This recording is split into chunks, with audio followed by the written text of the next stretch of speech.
Very good morning to you all, beautiful people. I hope you're all doing fine, and want to say a very big thank you for making time to share in what we're going to witness this beautiful morning.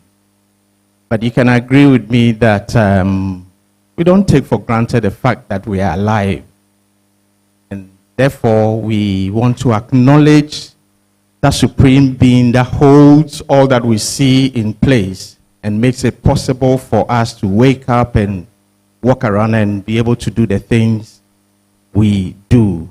So, if you'd indulge me, I want to invite Reverend Obeng from the Methodist Church to commit the day and what we're going to do into God's hand. Reverend.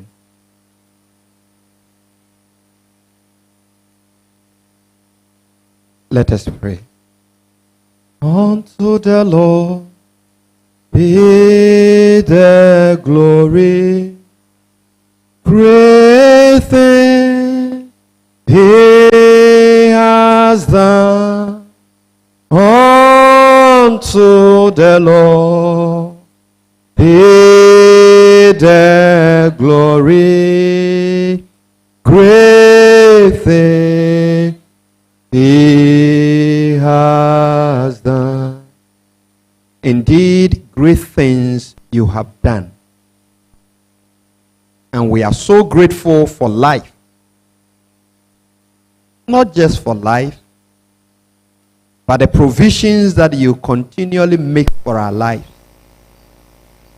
This morning we have gathered to think through life and the very people you have given to us, whom you have entrusted their care into our hands, and desire that we love them beyond their conditions.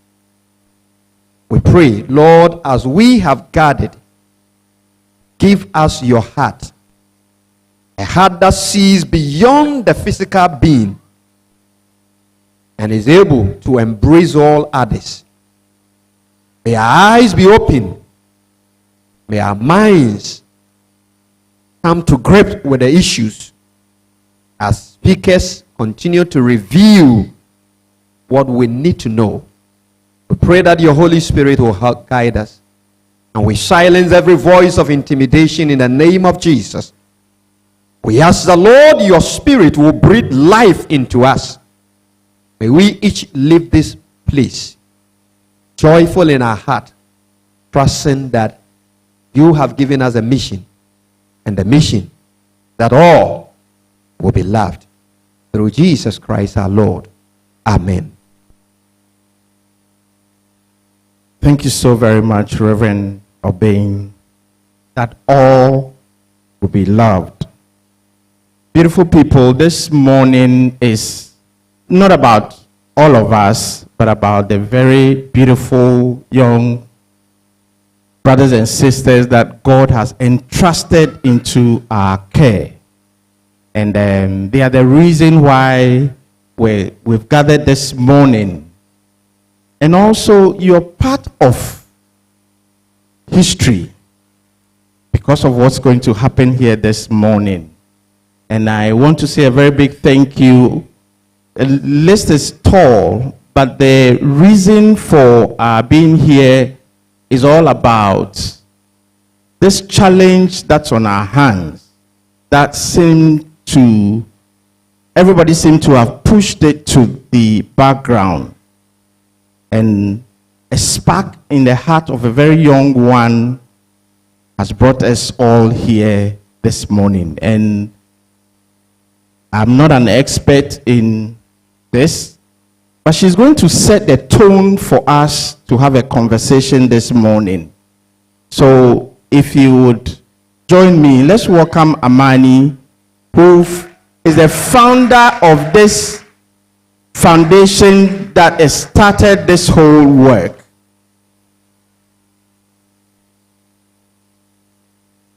Hello, Amani. So, good morning. And I know you have your message in a video which we will share very soon. But just in one sentence, tell us how this whole thing began. Okay, so hello everyone. My name is Amani Jisu, and I am the founder of this foundation. In short, the whole inspiration for this foundation is my little sister who's sitting in our midst. She is the one who inspired me to do this foundation for people with cerebral palsy in Ghana and just to pave the way for them. So, Cyril, can we have the lights dimmed or the lights off so we can, is it possible? Joe.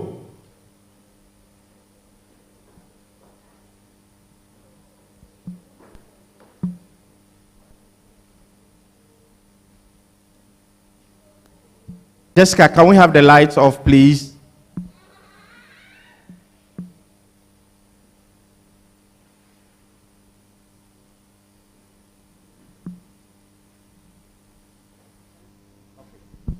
Okay, so Cyril, Hi, my name is Amani. Hi, my name is Amani Jesu, and I'm a 17-year-old high school student here in Ghana in Association International School. I am also the founder of the Afrakoma Foundation. The goal of the foundation is to improve the outcomes of individuals with cerebral palsy living in Ghana. We plan to do this by promoting inclusion and belonging, advocating for policy changes, and advancing research and education. Inspiration for this foundation came from a wonderful little sister of mine called Afrakoma, who was born with cerebral palsy. I have had the opportunity and privilege to witness her struggles as a person living with cerebral palsy in Ghana. Some of these struggles include difficulties accessing education due to lack of facilities, challenges in the healthcare sector, prejudice stemming from ignorance and lack of awareness, and others who undermine her abilities.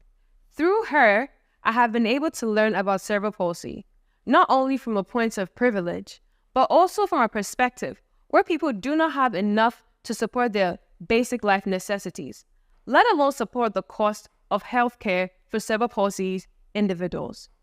Based on the first-hand experiences I witnessed with my little sister, I made the decision to establish my own non-profit organization, the Afrakoma Foundation, dedicated to my little sister. The foundation's primary objective is to ensure that individuals with cerebral palsy in Ghana can enjoy the full benefits of life. By establishing the Afrakoma Foundation, I aim to bridge these gaps by promoting inclusivity, advocating for policy changes, and advancing research and education in the field of cerebral palsy. Despite the prevalence of cerebral palsy in Ghana, there is a noticeable lack of dedicated resources, support systems, and awareness surrounding this neurological condition.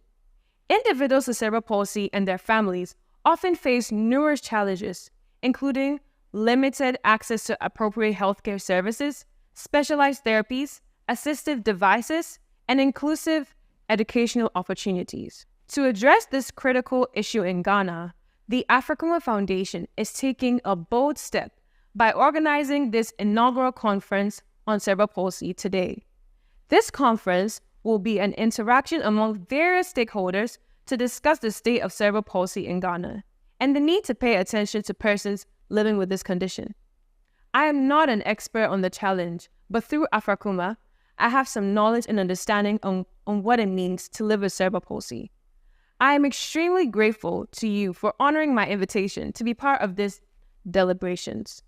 It's my expectation that we will at least leave this auditorium with some key action points for policymakers and also share some insights and experiences which will help parents, caregivers, and service providers of this daunting challenge called cerebral palsy.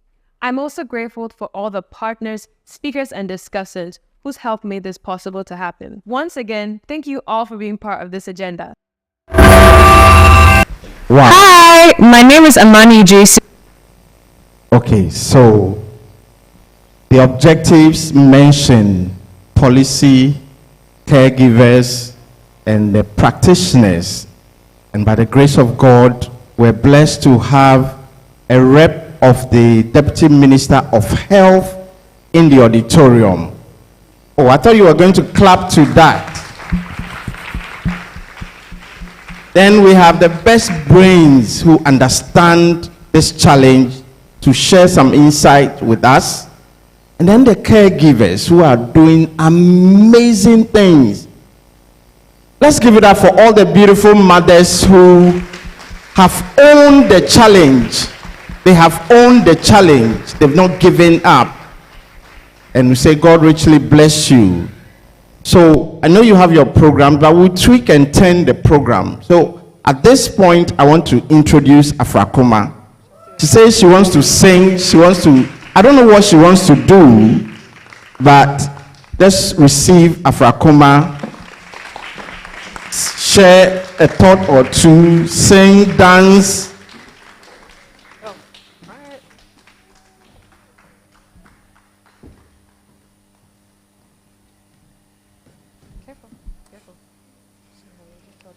Hello. I would like to say a few words for you guys today.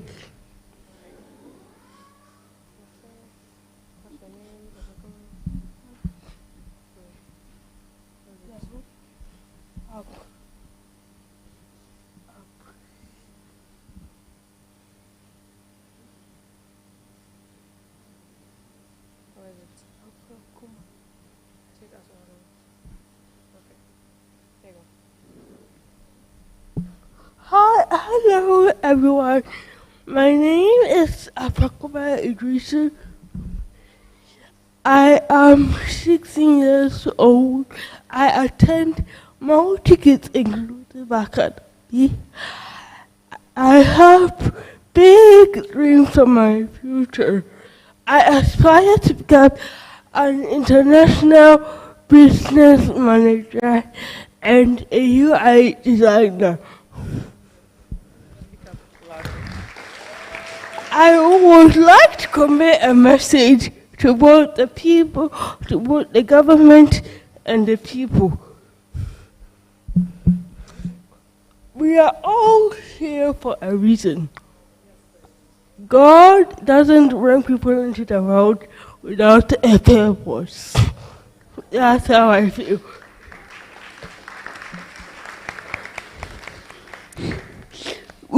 After all, we spent 9 months in the womb. Anything could have happened in those 9 months. And let's not forget the challenges of childbirth itself. It is a testament to our resilience and our purpose. So I urge everyone not to underestimate us, not to underestimate us. As the motto of Afrakoma Foundation states, let's lend a helping hand to one another. Every individual, whether able or disabled, has a unique purpose in life. Thank you. You got it? Oh, you want to do it better for Afrakoma and Amani. You got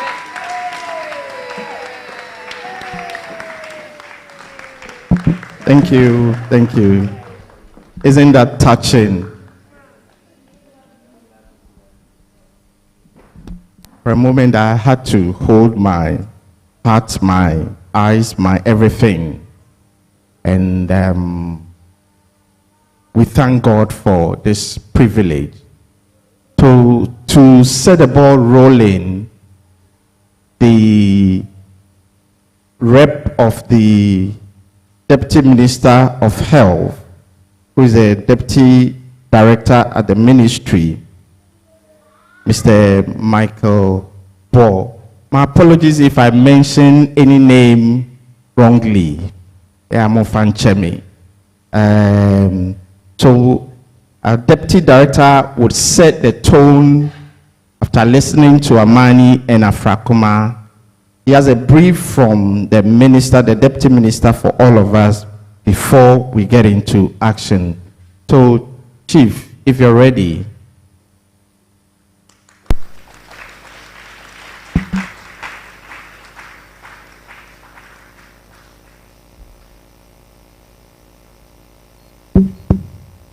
morning, everyone. I bring you warm greetings from the Honorable Deputy Minister for Health and the person of Honorable Giftina Ayele, Tina Mensa. She was supposed to have been here, but due to an equally important national assignment, he is unable to join us and has delegated me to read her speech on her behalf. To the founder and members of the Afrakoma Foundation, distinguished invited guests, media, ladies and gentlemen, I wish to commend the founder and members of the Afrakoma Foundation and everyone who, in diverse ways, has contributed to making today's conference a reality. Ghana's healthcare system is admired by many in the world as a result of the collaboration among the private, public, and quasi institutions in the delivery of quality care to all persons living in Ghana. It is therefore gratifying to acknowledge the critical role played by Afrakoma Foundation in raising awareness and offering support to those affected by cerebral palsy. Cerebral palsy is a complex, permanent motor disorder caused by non-progressive injury to the developing fetal and infant brain, occurring before, during, and shortly after birth. Studies have shown that children with cerebral palsy are usually confronted with impaired motor function. Many also have related conditions such as intellectual disability, seizures, problems with vision, hearing, or speech, changes in the spine, or joint problems. As a result, these children with cerebral palsy require continuous support and multidisciplinary care in order to maximize their educational and developmental potentials. The Ministry of Health, as a critical sector, places value on universal health coverage as a means in achieving Sustainable Development Goal 3 by 2030. Thus, we are committed in maintaining collaborations with all stakeholders to strengthen health systems and to maintain necessary enabling environments where children diagnosed with cerebral palsy and their families would at all times receive quality health care from competent healthcare staff without any hindrance. In conclusion, I wish to thank Afrakoma Foundation for this gesture, and I wish to also state that my doors are widely open to welcome innovative ideas, experiences, and recommendations that would help shape policy directions for the health sector. Thank you, and God bless us all.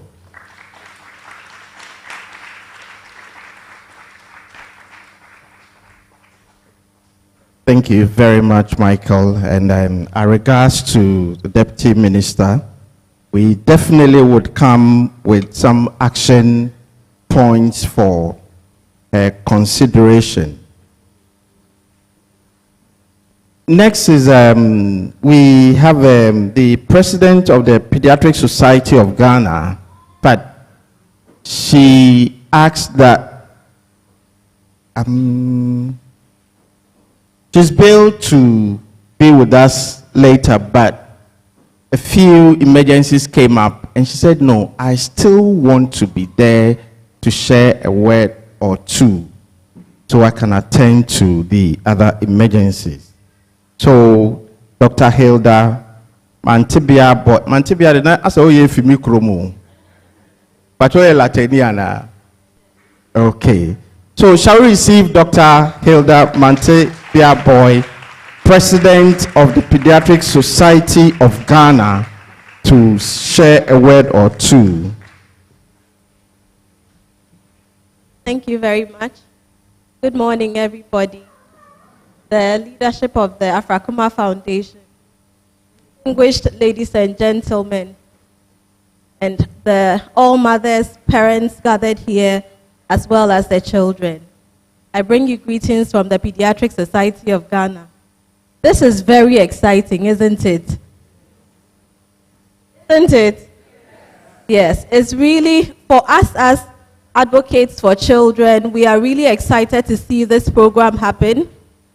Every day on Mondays at the Kolebu Teaching Hospital, we have a lot of children coming in who are being diagnosed or being treated and managed for cerebral palsy. Cerebral palsy is the leading cause of disability for children in Ghana. So if you pick a number of children with disability in Ghana, you will have a significant proportion of them having cerebral palsy. And we continue to advocate, we continue to speak for them. It's really good to have someone who is a caregiver, a sibling, champion such a noble cause, to add her voice, the voice of the community, to our fight for children with cerebral palsy. And for us as Pediatric Society of Ghana, we'll do all that we can, throw our weight behind the efforts that are being made to ensure that children with cerebral palsy receive all the support that they can get. Amani, congratulations for this brilliant idea. What you have done here today shows that everybody can, it is possible, it doesn't matter your age. So that is also a very big encouragement to other children. So again, congratulations to the team. We are here for you. We'll continue to support you in your fight for children with cerebral palsy. Thank you all. Have a nice program.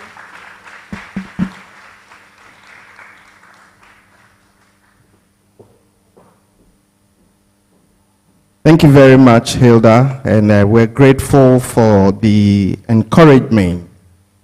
So, distinguished ladies and gentlemen, we're gradually getting into the technical presentations. Well, when you say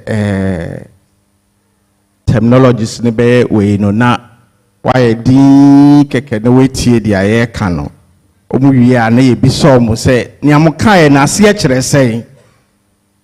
we can all get involved.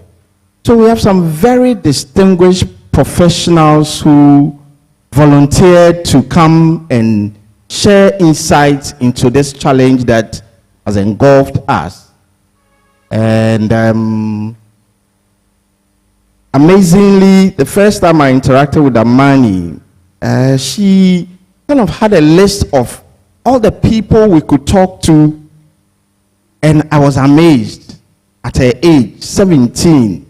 Yeah, championed by a 17-year-old. Why don't we give it up, Amani, once again? Like Dr. Boy said, what she's done shows that everybody can get involved.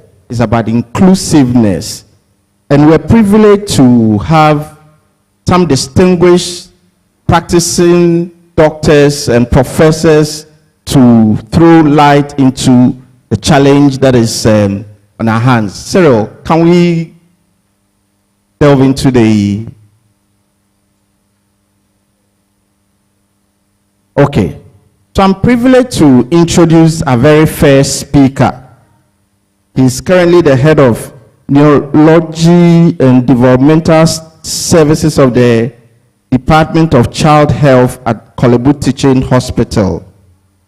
He's a former president, he's a former head of department and a former president of the Pediatric Society of Ghana. He serves on several editorial teams of the Ghana postgraduate medical journals and has research interest in so many fields. Currently launched his first textbook of the Department of Child Health titled A Color Atlas of Children Diseases. I would love to have a copy of that book. A Color Atlas of Children's Diseases. And he's very passionate about this, the fact that he attended the Richard School, Fansipim School, and the University of Ghana Medical School.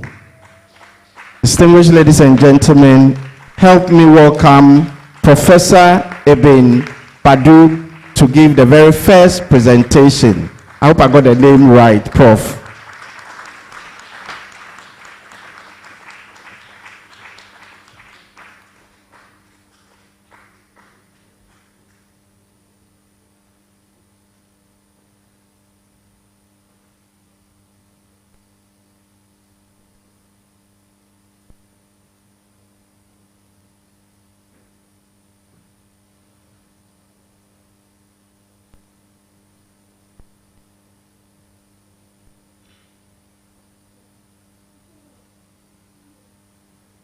Hello, thank you very much. Good morning again. So, I'm going to talk about the risk factors for cerebral palsy. I think it's important because if you have any disease generally, you always want to know what are the risk factors. I'll explain it in a minute. So, what makes us think that you are more at risk of that disease? It's always good public knowledge. That's why I'm going to focus on that. My colleague on other aspects of the issue. So, this is where I'm coming from, Kolebu Hospital. We are 100 years this year, so that's also a big milestone for us. This is the Department of Child Health, where I work. It was established as far back as 1965.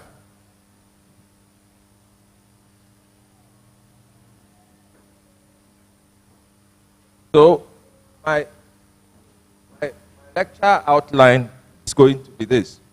The Deputy Minister's representative actually explained what cerebral palsy is. So you're going to hear it over and over again.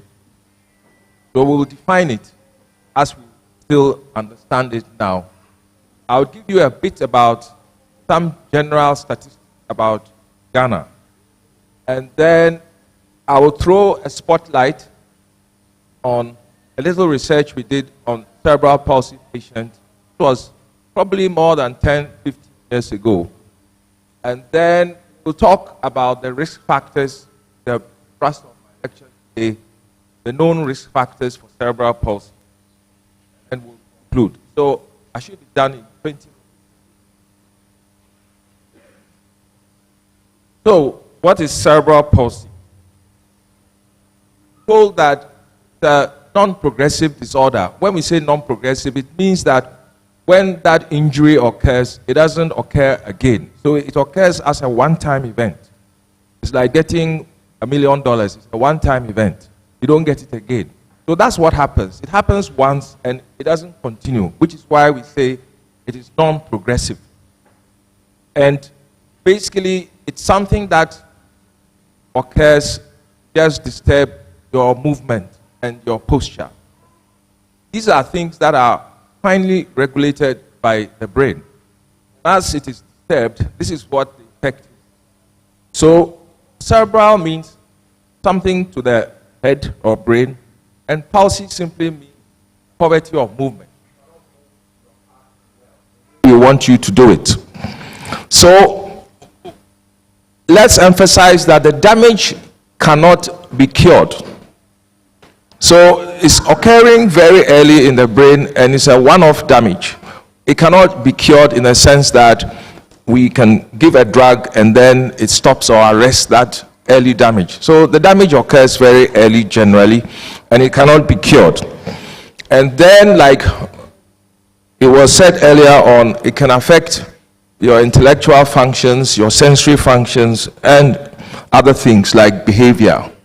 But these bits are not part of the diagnostic criteria. So this is just another representation of what is cerebral palsy. These days, we prefer the term cerebral palsies. We don't just say cerebral palsy because there are a lot of things happening. And we realize that with cerebral palsy, you can come in with different etiologies. So, in one child, this may be the exact cause, but in another child, it's a completely different cause. And so, the exact etiologies vary. And you will find that a lot of children have differences in motor impairment, and then also the comorbidity, that is, the other things they may have, varies. And then the prognosis. So, the term cerebral palsies is now preferred to cerebral palsy. So this is just a picture showing you that this here, you see a hand, there is obviously a disorder of posture and movement, which is central to the diagnosis we are talking about. Again, this is what we call scissoring of legs. So the legs are crossed together like that. It shows you that there's a disorder of posture. So this is what cerebral palsy does. Now, this is just the definition again.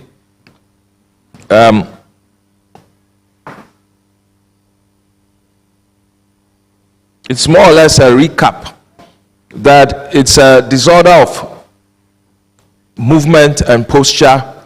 It is caused by a non-progressive injury, and it's always to an immature brain. It occurs very early. The brain must be immature. So that insult, the brain cannot handle it too well, and then that occurs. So that's basically what cerebral palsy is. This is just a bit about disability. When you have cerebral palsy, yes, it imposes a disability. And there was a great Russian novelist, Tolstoy. Some of you may have read or heard about him. He has a famous book called Anna Karenina, and in that he states that happy families are all alike. But every family, every unhappy family is unhappy in its own way. So this was a profound statement written so many years ago. So some families, cope well with disabilities. Others too are devastated by disabilities that maybe by our medical minds are not too serious, but it still makes that impact. And of course, differences are to be found in the personalities and life experiences of these children, and the functioning and strength of the family unit. And of course, the effectiveness of their network of support among relatives, friends, and professional services. So, what are the prevalence figures for cerebral palsy that we know?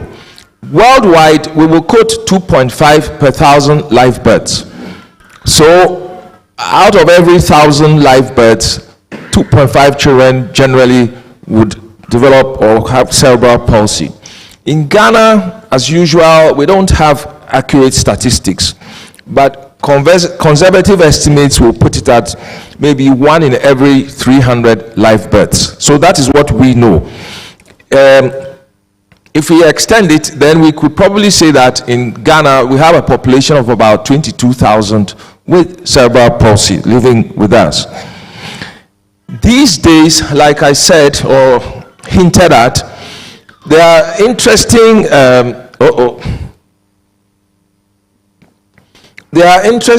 neurogenetic, neurodevelopmental, and neurometabolic causes being identified. So now that we can do more advanced studies, there are quite interesting developments. So you see, this again comes under the umbrella term that what is cerebral palsy? What we've diagnosed as cerebral palsy, these days we may find, let's say, a neurogenetic cause or a very rare neurometabolic cause. But we still prefer the term because we think the management is along the same way. So that is why we still maintain the term cerebral palsy, even though we may find a rare neurogenetic cause. In Ghana, this is just about our own country, Ghana. We're now about 32 to 34 million people in Ghana. The age structure is a young one. So you will find that between 0 and 14 years, we're about 38.6%. And between 15 to 24 years, it's about the population is about 18.7%. If you are getting older like I am, then you are getting into the younger, smaller bracket. You are not that many then. So if in Ghana you are 80, you are just, a small minority. We have a predominantly young population in Ghana. The population growth rate is about 2.2%, and the life expectancy is only just 65 years still. So if you are above 65, actually, then you've lived beyond what this country expects you to do. In Japan, you are talking about 80. Most people actually live to 90 years, but in Ghana, it is still quite low. So if you are just above 65, you've just got to about the life expectancy that the country expects for you. In Ghana, the birth rate right now is 27.7 per thousand people. And the crude death rate in Ghana is currently 7.1 per thousand people. Infant mortality is the number of children who die up to 1 year. It's now 30.8 per thousand live births. And the good news is this has been declining. So from 1970s, it was quite high. It's come down. So it is still relatively high, maybe compared to the advanced world. But currently, this is what we have, that 30.8 out of 1,000 live births, by 1 year, the children would die. Under 5 is living up to 5 years. If you have children up to 5 years, 47.5 deaths will occur per 1,000 live births, which means that roughly 1 in 20 children in Ghana will die before their 5th birthday. Then we talk about neonatal mortality rate. These are all important because these have impact on cerebral palsy. So your neonatal mortality rate, that's the babies, first 28 days of life. They also die 22.8 per 1,000 live births. That's what is the rate now for Ghana. So here you can compare that in 1972, it was 58.4 deaths per 1,000 live births. And now we've brought it in Ghana to 22.8. So it represents a very big decline. So the thrust of my lecture actually is what are risk factors for cerebral palsy. When we talk about risk factors, in epidemiology, which is the study of diseases, we talk about determinants or risk factors. And these are the things that increase your chance of getting a certain disease. That is what we mean by a risk factor. So some risk factors you cannot control, like your age, your sex, your family, your history, family history, you cannot control. Your genes you cannot control. You are born with it. And these can represent risk factors for a disease. So I'm going to throw a spotlight on a study we did in 2009 on cerebral palsy. It was done with the help of another researcher from the biochemistry department. And so we looked at just about 93 patients attending the clinic, and the mean age of presentation to the clinic was 2.5 years for cerebral palsy. There were more males than females, 58.1 for males, and females were 41.9%. So that was slightly lower. And when we look at general risk factors for this disease, we will realize that males are more at risk for this disease than females. The mean age of the mothers was 32.1 years. The mean age of the fathers was 29 years. Main caregiver were told were mothers 59.1%, father 2.2%. Both parents caring for the child 6.5%, grandmothers 2%. Birth order, firstborn children represented 41.9%, secondborn 21.5%, fifthborn just to 1.1%. 36% of them were first-time mothers. 82% said they had had an uneventful pregnancy, and another 17% reported things like vomiting in pregnancy, preeclampsia, malaria, jaundice, and asthma in pregnancy. 52.7% had experienced normal labor. This is duration less than an hour. And 44% told us that they had experienced prolonged labor, which was like from 5 hours to 5 days. And again, you notice 79.6% had had a spontaneous normal delivery. Only a much smaller section had had a cesarean section. So,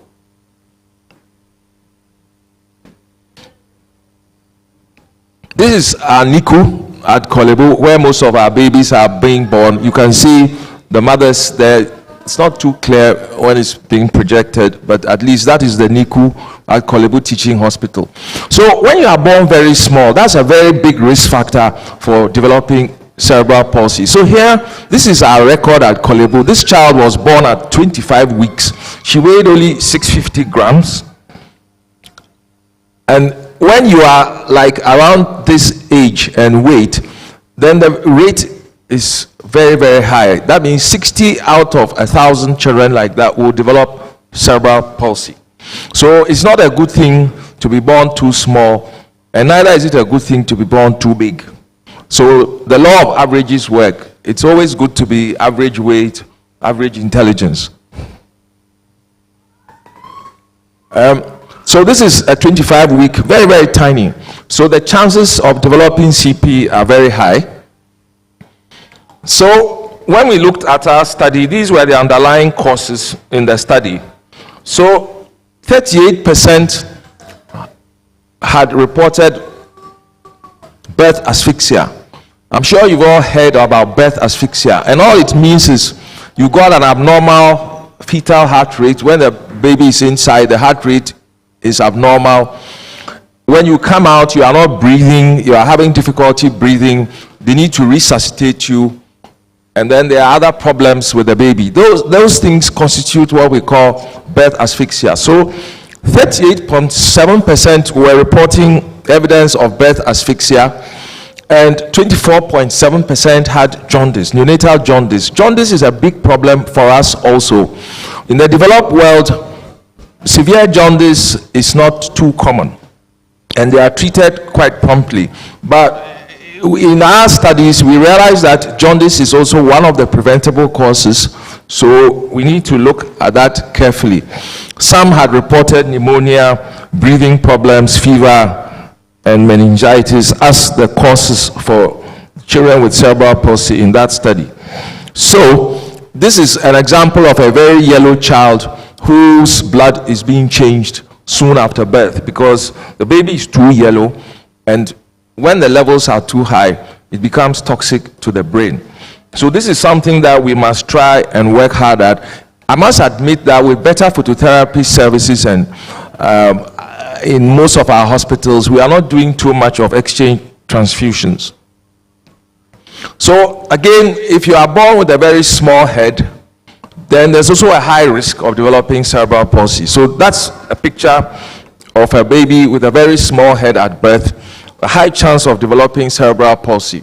So now let's go to what are the known risk factors worldwide. We now know that there are multiple risk factors and more or less different etiologies, all contributing to one disease. So we talk about a causal pathway. I said earlier on that boys have a higher risk than girls. That's what we see. And most children born at term would actually go on to develop CP. Most people think that you must always be born premature, but the truth is that you will be born at term and that we can still see that you develop cerebral palsy. Nevertheless, if you are born very premature, then there's a very high risk because it's easy to bleed in the brain. If you are premature, everything is soft, so it's very easy for the structures in the brain to bleed, and that is what tends to happen. So we know that if we now look at before delivery. If mom has a fever, pyrexia, for some reason, it is a risk factor. So if you tell us that you had fever in pregnancy, that to us could be an important risk factor. If you are born premature,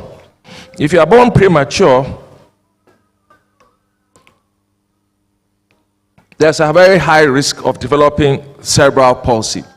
If we see that we weigh your placenta, it is small, weighing 325 grams or less, we also realize that that is a very high risk factor for developing cerebral palsy. If you come out breech, we also know that that's a risk factor. If mom gets an infection, the womb really must be sterile or protected. But like armed robbers, we have invasions of infections. But that is what life is about. So there are these diseases. We call them cytomegalovirus, rubella, toxoplasmosis. These three are very notable because if they get a chance into the womb, we also know that it gives you a high risk of developing cerebral palsy. If, again, baby is too small, babies grow in a way in the womb, very symmetrically, head, thorax, legs, all developing well. But sometimes, for a lot of reasons, this growth is not too good. So we know that if you are born too small, which we call intrauterine growth retardation, that is also a risk factor for cerebral palsy. And then this word encephalopathy, neonatal encephalopathy, which is what I mentioned earlier, that is replacing the term birth asphyxia, where when you come out, you have a low APGAR score. Baby is not breathing, baby is floppy, baby cannot initiate breathing. When these occur, then we know that there's also a high risk of developing cerebral palsy. So that's a definition of that. This is just a diagrammatic explanation of what we mean by intrauterine growth retardation or growth. Because here you see that this is quite symmetrical. You have a head and then you have a thorax like this. And then when there's IUGR, this is small, this is relatively small, this seems relatively balanced, but it's still small. So all these things give you at risk of not breathing well at birth. And then you can develop cerebral palsy. I talked to you about this virus. It's quite an important one because a lot of women harbor it without knowing it. When it goes to the brain in a baby or a child, this is what we will see when we ask you to do a CT scan. So you can see that there's these calcifications in the brain around these spaces we call the ventricles in the brain. So that tells us that it is this virus that is causing the problem for you. So we know that you must have developed cytomegalovirus. This is another CT scan of a head. This is how it looks like. Again, you see these little white calcifications all over the brain. This pattern also tells us it's a different disease. We call it toxoplasmosis. So that in that case will be the cause of the insult to the early brain. If you are twins, that is also a risk factor. We always tend to see one twin developing cerebral palsy over the other. And sometimes one twin takes the whole blood from the other twin. And so that will obviously be an insult to the brain. So this is what we call a twin-to-twin transfusion. Again, when it's projected, you cannot see it too well. But if you look, this twin looks normal color, and this one looks very pale.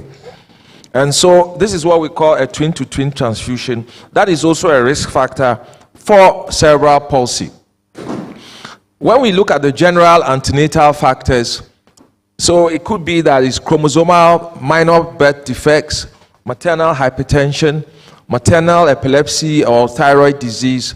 And then if you bleed in the second or third trimester, again, that is also a risk factor. So here is a picture of a child with what we call a smooth brain. The brain normally should have quite a lot of convolutions like that if it was developing well.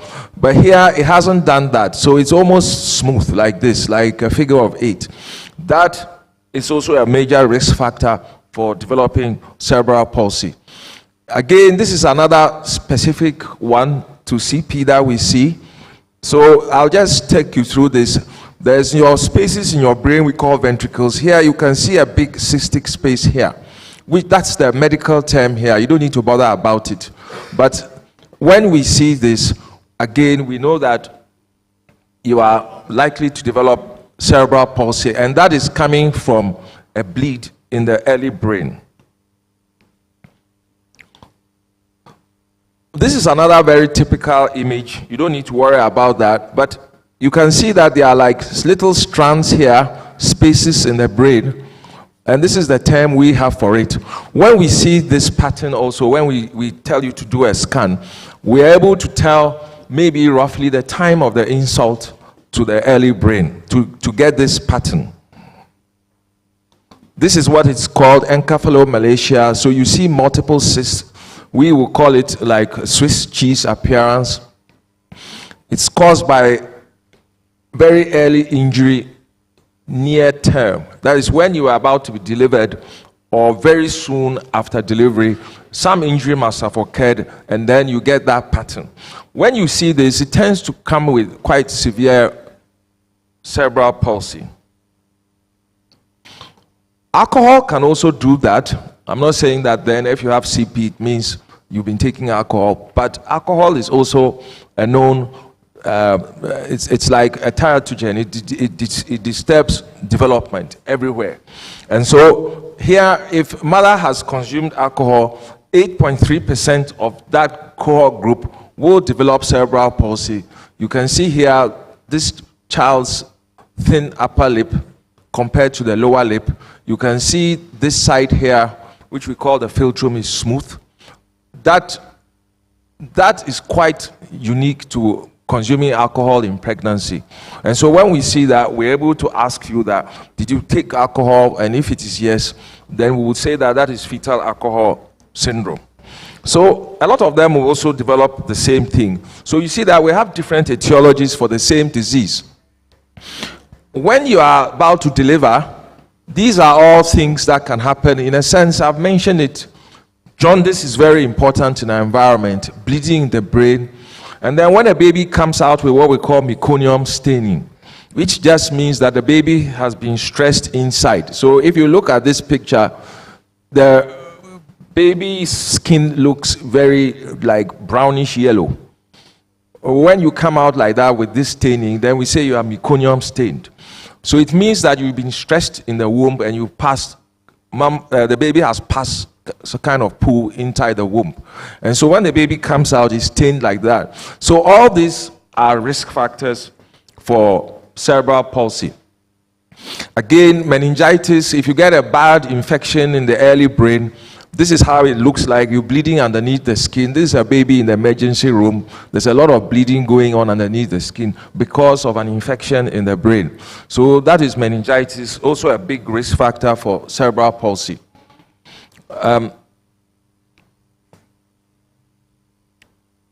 If you bash anybody's head very early too, you can get cerebral palsy. So you can see that there are so many things that cause this same thing that we are talking about. If you get a stroke, children do get strokes, even in the first 30 days of life, and even in the first 2 years. If you get prolonged seizures, these are all risk factors for developing cerebral palsy. So here's a baby with jaundice. It's not very clear again here, but you can believe that this baby is yellow all over, very, very yellow. So that is a risk factor. This is a child that has been bashed on the head. Unfortunately, we see that. We call it abusive head trauma. It is not something we all want to talk about, but it does happen in our society. So with this early fracture here, you're also likely to develop cerebral palsy. And in fact, this child that I'm showing this picture did develop cerebral palsy because the child was bashed on the head. So you can see quite clearly that this is a skull fracture here that has occurred because child has been bashed. This is the same child. It shows you a fractured thigh. So it all adds up that the child was bashed. So what is the prognosis then in all these cerebral palsies we are talking about? It's an inexact act, as we say, because when you have a child in the clinic, you want to know whether this child will walk. Sometimes we are being asked to predict, will my child walk? We use certain evaluations to try and decide all these things. The majority of children with cerebral palsy would survive to adulthood. That is worldwide. But if it's the severe type, those who have it in very severe form, then it is quite drastically reduced. The causes of death are usually from respiratory infections or swallowing the wrong way, aspiration, or getting prolonged seizures. So that's what determines the prognosis in these children. So, to conclude, cerebral palsy is a very non-specific descriptive term, you can see that there are several etiologies that I've shown to you that will cause the same kind of condition. And that we say that the brain condition is non-progressive. It's very interesting that in the USA, blacks have an increased risk for cerebral palsy compared to whites. But worldwide, we say that whites are more at risk of cerebral palsy than blacks. But maybe because in the developed world, more premature children are kept alive and therefore go on to develop cerebral palsy and therefore maintaining those rates. The good thing happening now is that we found out if you do what we call 72 hours of therapeutic cooling, if a baby is born and you can freeze the head, then we know that there is a big chance that we will reduce death and disability by 18 months. This has been proven in research. So the next big thing to happen is whether we can engage in therapeutic cooling. That is, if a baby is born, we've got encephalopathy, we've got all those things I talked to you about, and we can cool the baby's head, then we know that this will happen, that will reduce death and disability by 18 months. So that is well established. So this is just a diagram showing you about brain cooling and the benefits. So when you have this almighty word, hypoxic ischemic encephalopathy, where basically you've been starved of oxygen, and that's a major driving cause of cerebral palsy. We know that if we cool the baby to 32.8, so that's very cold, it's like being in a deep freezer. You do that for 72 hours, then these benefits are there that we talk about. So, conclude again, cerebral palsy is the most common cause of disability worldwide. It is quite common. The rate don't seem to have fallen significantly despite advances in neonatology and whatever, but I think the prime thing is that the premature baby group is being kept alive. Again, we say that the lesion is non-progressive, so once it has occurred, it cannot happen again. It just causes the problems that it has already caused in terms of like growth and the comorbidities. And so, thank you very much.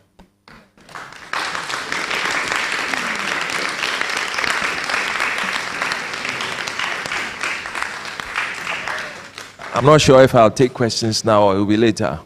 I don't know how you programmed it, but Okay. or maybe when they finished both. So, hello.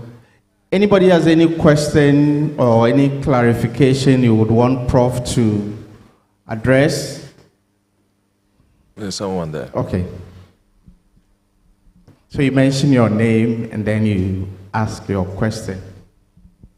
Mpacho from Yekua na okane brofo bebre yemu bi oha yente brofo nti anka obetumi a chirechire mu amanye wotwi ene nkran ya na ya so titwi. Wow, she technology see ya bobo here. Me na me make Okay, so I think the next stage where we'll have some experts discuss the presentation, they will try and tone down na omwa akantri afrafra na yenyina yenya ntiase. No, but he cannot do it. I wholly agree with you that I think that's the next thing we all have to do as health professionals, whether we can translate even common medical terms into the local language, so that vice versa, we all understand the same thing. Because even I have taken so many years to understand the concept of cerebral palsy. Believe it, as simple as it seems, we put it down, you need to work and see so many children over years before you really understand it. So now if I have to take it to tree, then I have to understand the tree very well. What are the terms? The medical terms. Are you ready to help? Well, what I was saying is there are certain things that are basic for us mothers. One, and I was hoping that for the mothers here would be able to tell them what I feel like we'll be most interested in is how to prevent it. Yeah, that wasn't the focus of my lecture. That's the next one come. I'm That will talking come more. in the Mine is discussion, very the second straightforward. presentation. That these are the risk factors. That these are the things we know that if we see, there's a high chance that you will develop this. And then that's it. My colleague is going to talk about management and the challenges. So I think that's what you are asking now or looking for. How we don't get it. Mm-hmm. Yes. Alcohol is just one thing. I mean, it doesn't mean that for all CPs, it means you take alcohol. But we also know that if you take alcohol, there's a 8.3% increased risk because it also damages the brain the same way. But it's the same thing. It's like getting an infection. It will also damage your brain. If you come out, you don't get enough oxygen, it will also damage your brain. Okay? So there are different pathways to the same thing.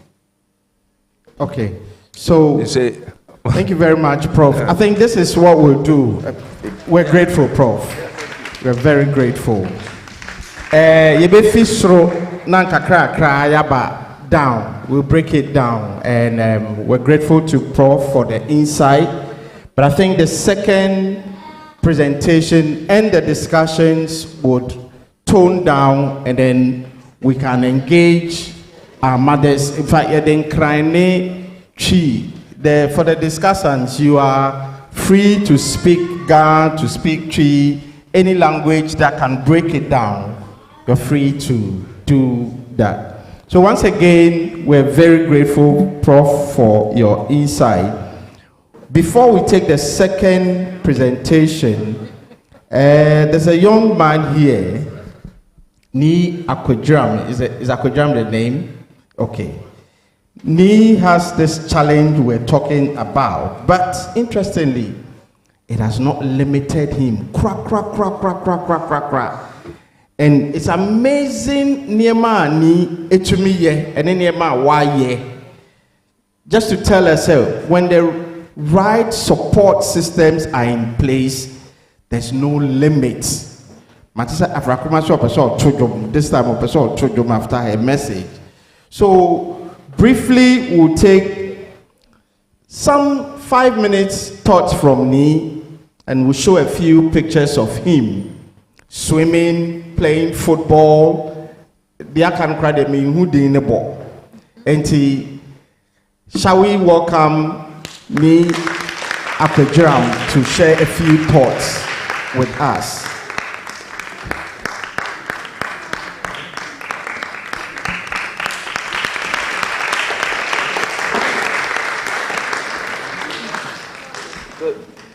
Good afternoon. Good afternoon. Is it afternoon or morning? Good afternoon. It's afternoon already. Oh, okay. Well, my name is Anyeta Akwadram, and I'm popularly known as Inoki Popo on my social media pages. Inoki Popo. Inoki Popo. Yes, my name is actually Enoch, but then we need to, make it unique a bit. So, I tell people that it's a Caribbean version of Enoch. Yeah. So that's the name, Inoki Popo. And then I have come a long way with this challenge. That doesn't limit me. There's a Bible that says, I can do all things through Christ who strengthens me. Philippians 6:13. So God has strengthened me. Okay, so being the first person to go on abseiling has motivated me. I go for camps through my church. My church is a nature study church and all that. So we study nature, we study God and all that. So this is what I use to motivate the mothers alone. And then also the mothers, you shouldn't limit your child from anything. If your child, don't be afraid. They might get hurt like any other children or any other typical child or any other human being. But it makes us strong. If my dad were to limit me from all this marvelous things I've done. Like, I wouldn't be standing here to tell you about myself. And then, kayaking in the largest mountain lake in 2017. I did that with my church too. The largest mountain in the world. I'm sure you guys will be scared when you see the lakes around. Yeah. So that's me. Well, that's my lovely family. That's my dad too. They've been very supportive. They've been very supportive. Yes. You can't. Okay, families are very important when it comes to people with cerebral palsy. I hear mothers crying that the husband is not there. I'll be like, wow, but you can do that alone. You women always say that what a man can do, a woman can do better. So why don't you cry and say this? Well, you can do better. Yes, you can do better. Yeah, then football, I play football every Sunday. Yes, and then I swim too. As you can see me diving and all that. Yeah. Yes.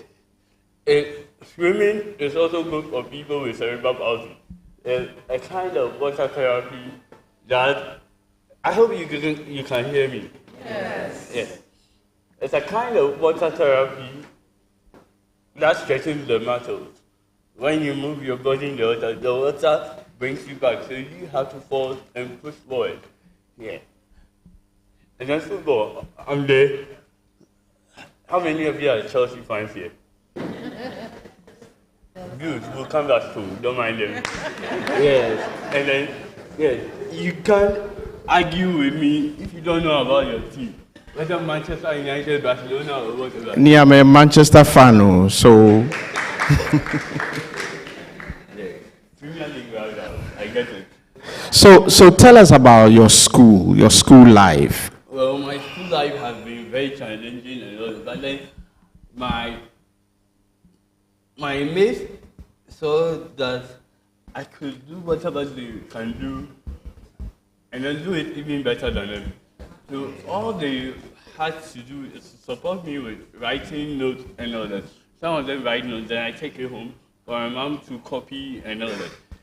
Yeah, some of them too don't give you the notes because they feel that they have to study. And then all the thing is that makes me stronger too. Yeah. Lovely people, what do we say to me? Amazing. In fact, he had 49 slides of activities. The Anika say, "My ma omwo yare me enka omunhye edemo. Ye mom ko school said they are all kano. Ne papa ne maame emwa the support system omde to ho man no na nyame adom ose kwesi ada bia obo football or swimming. Me I don't go near water. And then again too, I've been able to travel to Nigeria and Sierra Leone within a season. It was 2018 July and this one alone. No mommy, daddy, nagging or whatever. Yeah, alone. Train myself in leadership and entrepreneurship. Amazing. Thank you so much. So that's what Afrakoma Foundation means when they talk about inclusiveness. But shall we give it up to Mr. Akwejuam? Give it up to Mr. and Mrs. Akwejuam for a wonderful job done. An amazing job.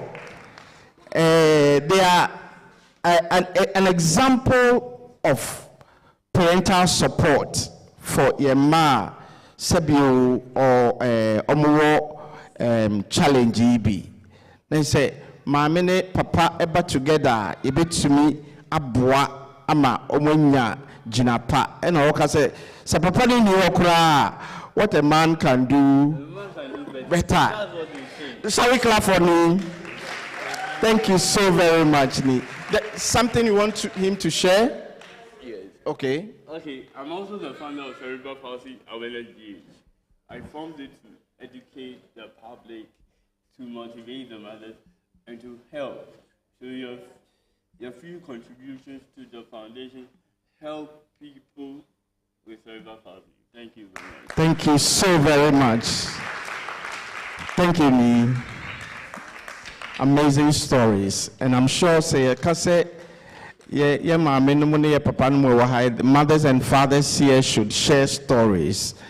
I'm sure we will not leave this auditorium today. But quickly, we want to take our second presentation. And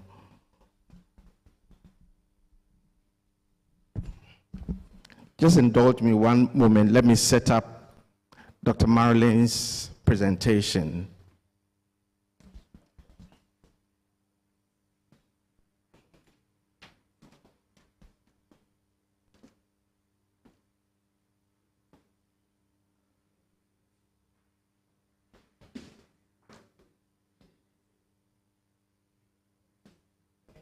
Yeah.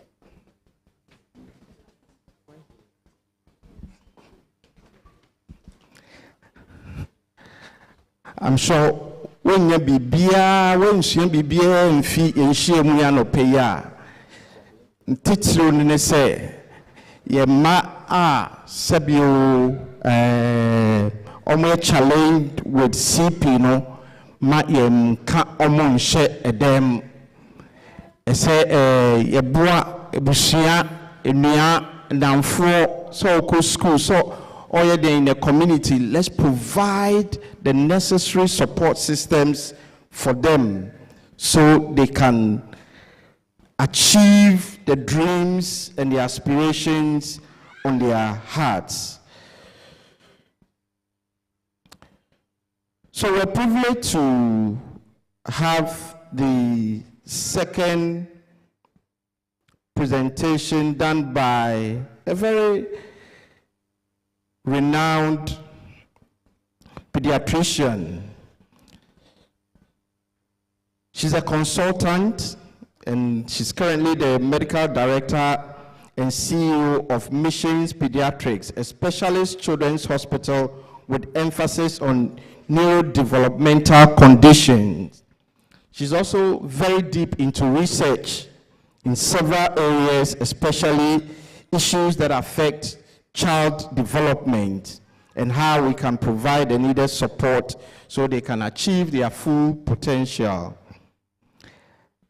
Her name is Dr. Marilyn Mabel Wilson, and she's a trailblazer shaping neurodevelopmental care, the neurodevelopmental care landscape. So ladies and gentlemen, help me welcome Dr. Marilyn to do her presentation. And Doc, minim kasa opesa oka brofuna na fra. Anyesa me madam me o mami mfi aha anope. So yeah, up down. Okay. Thank you very much. I'll start in English. Okay. So I'm continuing from where Prof. Bedu left off. I'll be talking about the challenges that families with children living with cerebral palsy face, and then the gaps to be filled in Ghana. So in Africa, Prof. Bedu told us so many things or so many risk factors for cerebral palsy. Unfortunately, in Africa, the biggest are the ones that we can do something about. They are the preventable ones, some of them. So the biggest ones are the neonatal infections. I'll probably group maternal infections also there. And then asphyxia. So asphyxia is when the baby is born and they are tired. Now the oxygen is so. Especially after the delivery is very prolonged, yes, or it's not attended to. And the third big one is kernicterus, neonatal jaundice, when the baby's eyes become yellow. A lot of the times, there are lots of cultures, You didn't share demo at least for 7 days. Obi no. Mother and baby are in there. Into by the time obeba out say during the semester started first day, second day. And almost all babies will have some kind of jaundice. But a dose one, when it's a lot, then it affects the brain. So when we see it too late, then the injury has already occurred. So as Ghanaians and as Africans, I think we need to start tackling these 3 big ones: jaundice, asphyxia, and then the infections. Unfortunately also, when you discuss cerebral palsy, the severest cases are in Africa. Once again, Prof talked about the fact that in the Western world, they hardly see neonatal jaundice anymore, because as soon as the baby is born, they are checking. They even have what they call the Billy blanket, so the mother can hold the baby whilst the phototherapy is continuing. But in Africa, we have the severest cases, and a lot of it is due to poverty, lack of early intervention, and lack of early detection. Lack of access to therapy, to medication, to surgical procedures that some of them will need. The biggest one is stigma. So lots of families who keep these children away, schools will not accept them. And as Ni told us, when you expose them and they're allowed to do so many things, it helps their prognosis. And so the severest cases we'll see are in Africa. I want to talk a little bit about management, because that will be a good segue into the gaps we are finding in Ghana. So, unfortunately, there's no cure for cerebral palsy. Once the injury happens in the early brain, it's done. It's a static injury, means it doesn't continue, but the effects last for a lifetime, and the effects change. The management is supportive, so a lot of children with cerebral palsy will have what we call spasticity, so they are stiff. Remember, we said the condition really affects the movement and the posture. So a big majority would be those who have spastic cerebral palsy. So the brain connection or the brain interaction telling the muscles to move is scrambled. So when they want to move it, instead of relaxing, sometimes it's stiff. And so we want, for management, we try to manage that stiffness. Without managing it, it can cause different things like getting their hips out of the sockets. It's very painful when they are also stiff.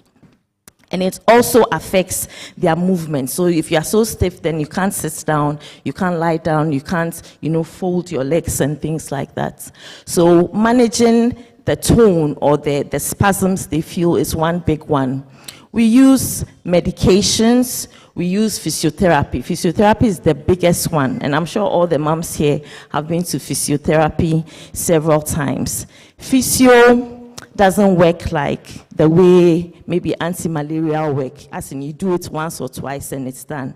It is prolonged, you have to do it for several times, you have to do it for a very long time before you get the effects. And unfortunately, in our environments, we don't have physio therapists or centers that are easily available to everybody. I was recently in the north, and there are people who have to travel like 3 hours to get to the nearest physiotherapy center in car. And if your child is not walking and you have to sit in a public transport, hold a child who is so heavy and you have to go twice a week, 3 times a week, it tends to be very difficult. Another part of management is what we call orthotics. So orthotics are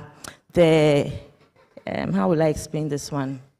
So these are supports that we use to try and get the body's posture and position in the typical way. So there's some that you can put in the shoes, there's some that can help for the ankle if it's too tight and the children are standing on their toes to bring them down.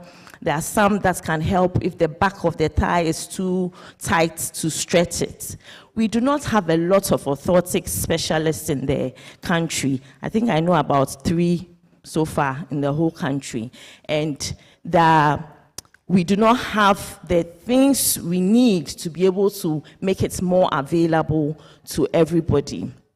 Mobility devices, so that if the child or the adult cannot walk long distances, how they can get upstairs, how they can go out into the environment and do all things, depending on how severe they are.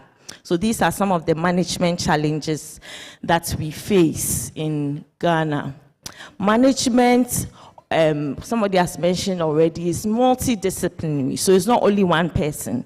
You're going to have a physiotherapist, you have an occupational therapist, you need a speech therapist, you need a doctor, you need an orthopedic surgeon, you need a dietitian, you need so many people to help to make this child's life more comfortable. One big one is feeding issues. So feeding issues can be very challenging.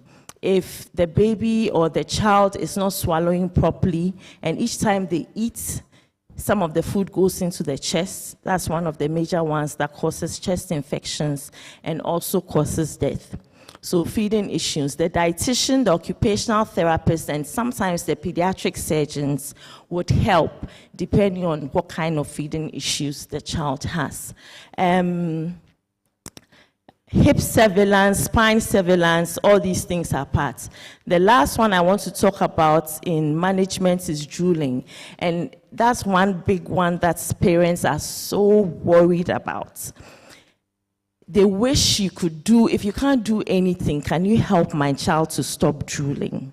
The management of drooling involves medications, but the medications are very expensive. Sometimes they may not work, and once you stop taking the medications, it comes back. Sometimes there are surgeries. So the periodontists, their type of dentists, sometimes have surgeries to reduce the amount of saliva that the child is producing, to reduce it.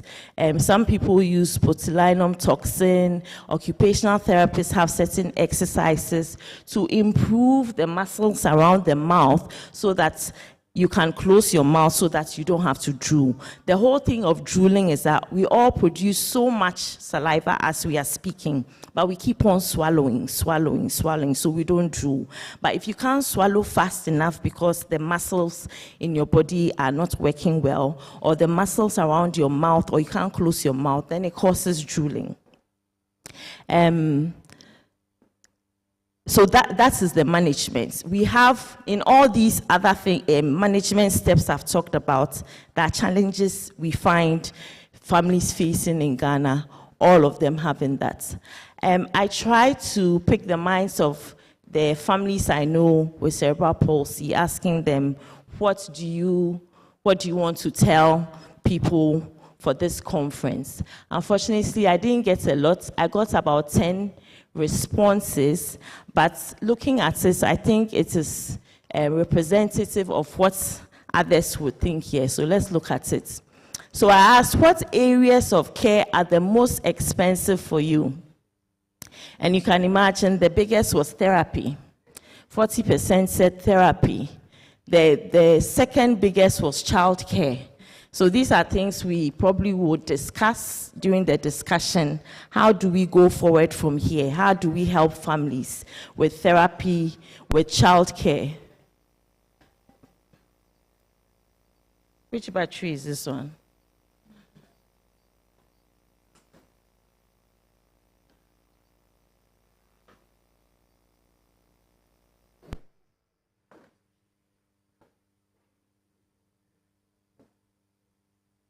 Okay, then the next one was, is this the one I talked about? Okay. What areas would you like the government to support in the care of people living with cerebral palsy? Is Michael still here? Yes. This one is for you. And the biggest, that was 40%, was therapy again. Therapy services. The next 30% was finances. I don't know what that one meant, finances. Maybe subsidy, because elsewhere, families with disability get some subsidy to help them with different things. So that was the next biggest one. Then the third one was education.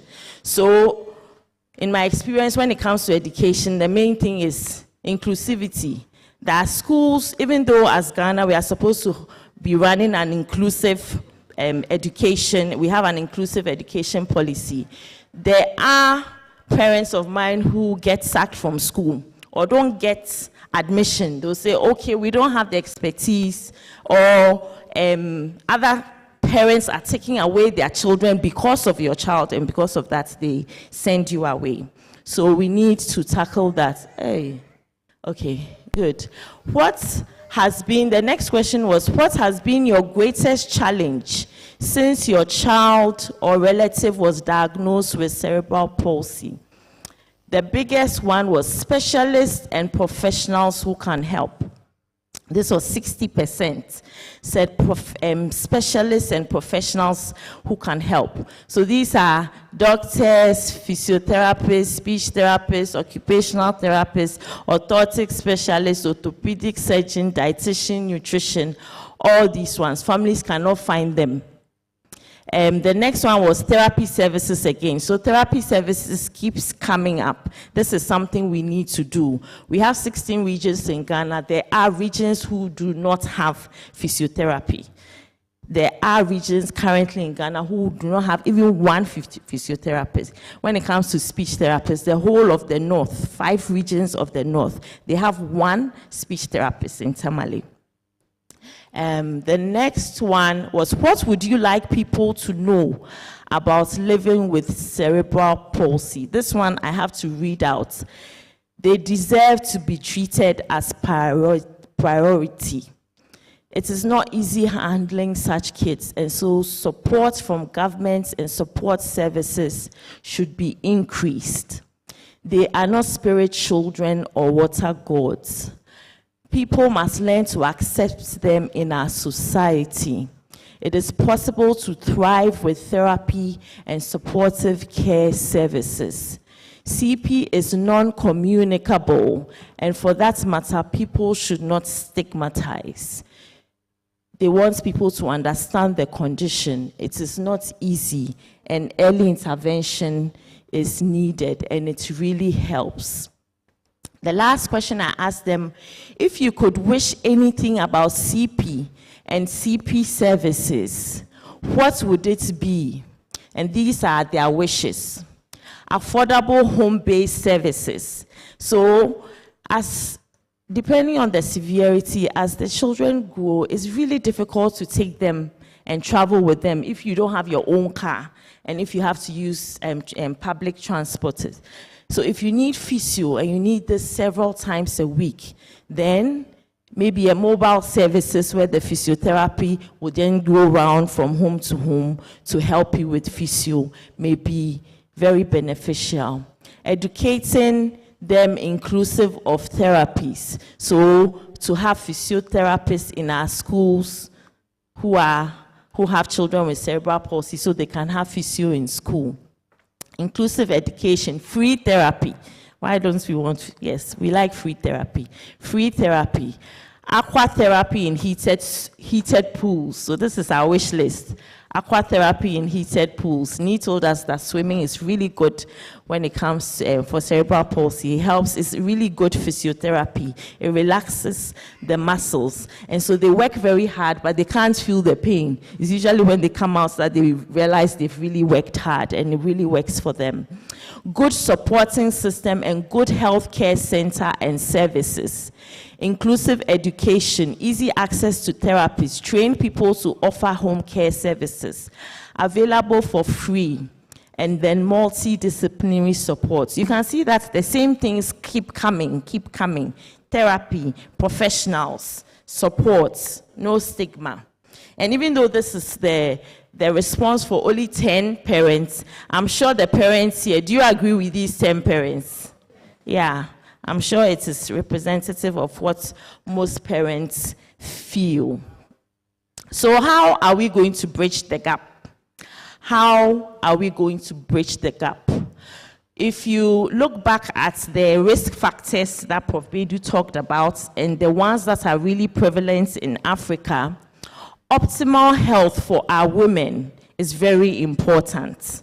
So preconception, including, so health before you get pregnant.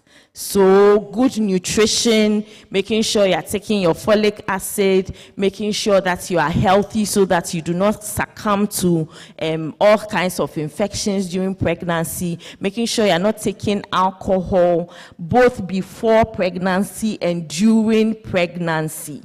These are some of the important things. Optimal health of our women before delivery. Regular antenatal care for pregnant women. In Accra here, that may not be a problem, but we are talking about the whole of Ghana. So antenatal care, so that if there's an infection, if there's a UTI, it will be picked up, it will be treated, and that will reduce the risk for cerebral palsy. Vaccination, if that is possible. For one of the risk factors, we learned about rubella. Rubella has a vaccine. So if you're a woman who are already vaccinated or immune to rubella, you are not going to have a child who has congenital rubella syndrome and cerebral palsy. Assisted reproductive technology. So we talked about one risk factor that said twins, and it's not only twins, multiple deliveries. Okay, so if you're doing assisted, how do they call it, IVF, and the babies are plenty, you have increased risk. So if you are going to reduce, instead of triplets, you want twins. If instead of twins, you get one, it will help reduce. These would usually be for our OBGYNs, our doctors and their gynaes. The most important for me is reducing infections across board. So just provision of good running water, washing your hands with soap under running water, just to reduce infections, both for the mothers and then for the newborn mothers who are handling the children and for the grandmothers who are handling the children, so we can reduce infections. Prevention and early detection of jaundice. So the Pediatric Society of Ghana has a month every year where we talk about neonatal jaundice, saying the risk factors of neonatal jaundice, that once you see it, you need to do something about it. You don't listen to anybody who says that, okay, if your baby's eyes are yellow, just go and show to the sun. It does not work. You need to see a health professional for us to see how high is this jaundice and what can be done about it. Screening and surveillance by health professionals to enable early detection. So we know about the risk factors. If the health professionals are looking at your baby once they are born, checking the development, the muscle movements, as soon as we see something is happening, we start early intervention. And when you start early intervention, it's much, much better than when we pick them up later.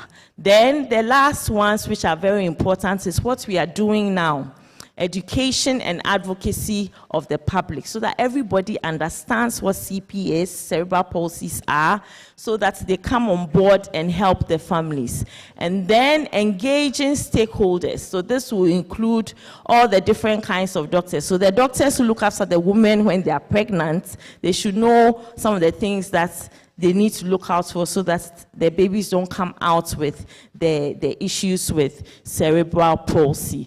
Engaging our policy makers like the Ministry of Health, then Ghana Education Service when it comes to inclusion and everything. Therapists, educators, bridging the gap. So from the survey, this was my points to consider from the survey that we should discuss and then start doing something about it. Can therapy be subsidized for families who have cerebral palsy? I know physiotherapy is on the National Health Insurance, but physio cannot be accessed everywhere. Not all the public hospitals have physiotherapy. Can government support therapy and education and services in all the regions of Ghana, not only in Accra and Kumasi, but all the regions of Ghana? Can resource centers be made available? So some of the things that came up was that families do not even know where to go to find help. So can there be resource centers available where you can just go here and know that, okay, in my region, I can get this here, I can get this here, I can get this kind of help here. So that is the points to consider for the survey. Thank you very much.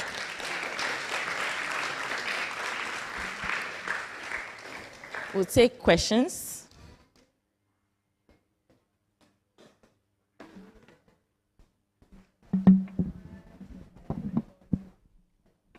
Thank you so much, Doc.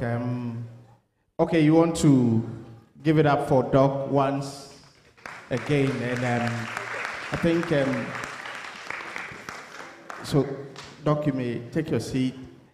Niabene say, fortunately, the bulk of the mothers who are here, Ellen would engage. Ellen would share this presentation with Ellen, so we'll try and break it down, especially the preventive mechanisms. We'll try and share all of that, and even managing the condition, we'll share all of that with Ellen. I'm told our students will be leaving us soon, but we want them to be part of the discussion. So in the next 30 minutes or so, we'll have to wrap all this up. And so at this point, we want to delve into some discussions to try and break down the two main presentations we've listened to this morning.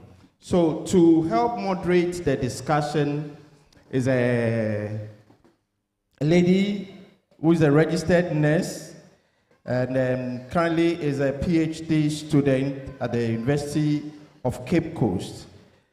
It's Frida Afari would help us moderate the discussion. So she would invite the panelists so we can ask all the questions. And I hand there, I'm breaking it down. Person can cram, person can tree, the person can be you are allowed to come again. Yeah. So please take your seat. And, so if you invite the other three so we can start some engagement.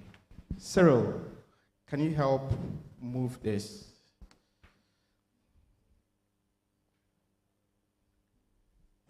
Thank you very much, Nana. Good afternoon, distinguished ladies and gentlemen. At this point, we want to delve quickly into our discussion, and to help me do that, we invite a member of the Pediatric Society of Ghana, a pediatrician at the Kolebu Teaching Hospital, Dr. Hannah Sharon Mills.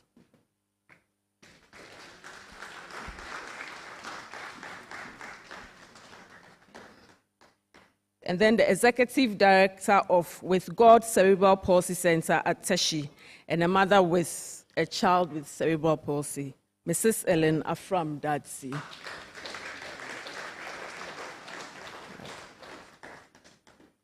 We also have on the panel a pediatric physiotherapist, then the country representative for Cerebral Palsy Africa, Netherlands, the project lead at Multi-Kids Africa, and a member of the South African Neurodevelopmental Therapy Association, Juliet Asiedu Megan.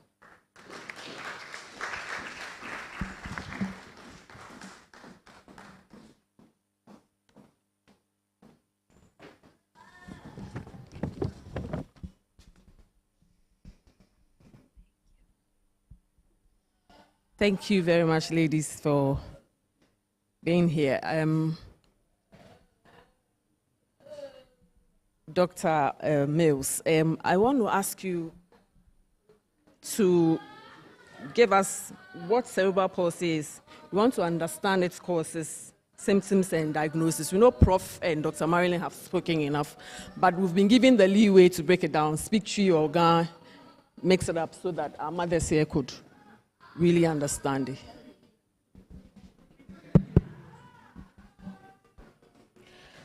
Please, can you hear me now? Thank you. Okay.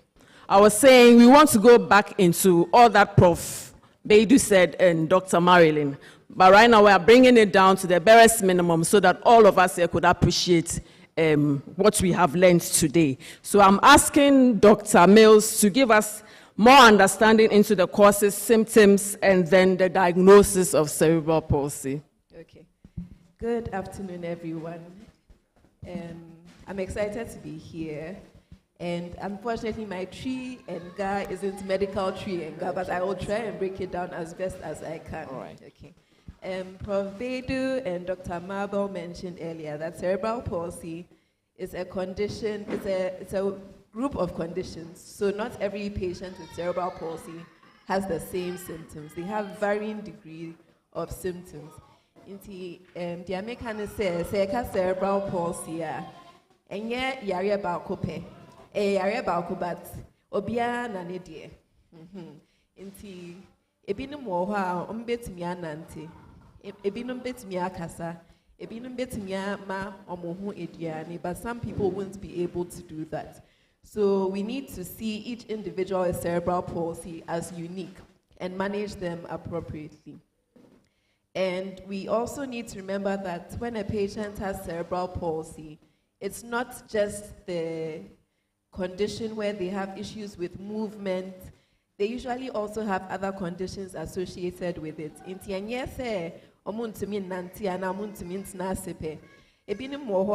Apart from cerebral palsy, conditions like epilepsy, and so many other conditions. In Kolanoba, we need to appreciate them as a whole. And it's not easy for families to have a child who has cerebral palsy. It doesn't just affect the child, it affects the family as a whole. And unfortunately, in our society, we don't have much awareness about cerebral palsy, so they tend to be stigmatized, even when they come to hospital. Some mothers may say that they don't take their children to the child welfare clinic for immunizations because their child has cerebral palsy. Say, call child welfare clinic. Ebinum bet me akatram say wobano way into embahabio. As a society, we need to embrace everyone with cerebral palsy. Appreciate that every individual is unique. They are all a part of the society, and mothers or caregivers can't do it alone. Prof. Beidu and Dr. Mabel spoke about the risk factors. Some of them cannot be prevented. But for the ones that we can prevent, we should do the things we need to do. Right from the beginning, as I said, we'll start cell antenatal. And so now, ideally, as I said, we'll start cell non-folic acid because that can help to prevent some of the conditions that lead to cerebral palsy. And so, antenatal, the doctors know what to do, what to look out for. If your blood pressure is high, you'll be given appropriate medication. If you have an infection, it's to be treated properly. And some of these things can help to prevent cerebral palsy. Thank you very much. And once again, when Dr. Marilyn was speaking, she said some of the risk factors, or when we are looking at the optimal health of the woman, we should avoid smoking, drinking, alcohol, and stuff like that. Does it go to the men as well? We always talk about the women. What about the men? Usually because it's the woman carrying the pregnancy, and it's whatever that is in her blood that's being passed on through the placenta to the baby. It's mainly the women we focus on. Men have more liberty when a woman is pregnant. They can continue with their alcohol drinking and smoking, but as much as possible, support your wives. If your wife isn't allowed to drink alcohol, put yours aside also. Do not smoke, because even secondhand smoke can have an effect on the baby. All right. The next question I want to ask is about the interventions. Please, can you break down the interventions that go into the management of cerebral palsy on a lighter version? Let's say the speech therapy, behavioral therapy. What therapies go into helping manage the cerebral palsies? Physiotherapy is very important. It's supposed to be covered by National Health Insurance. There are supposed to be, yes. Unfortunately, that isn't always the case, especially in situations where it's not readily available in the government or district hospitals. And so sometimes parents have to pay out of pocket. And they may feel like it is not doing much, because even with physiotherapy, some children can still be very stiff. But it's a gradual process. Sometimes it takes longer to see results than you would hope.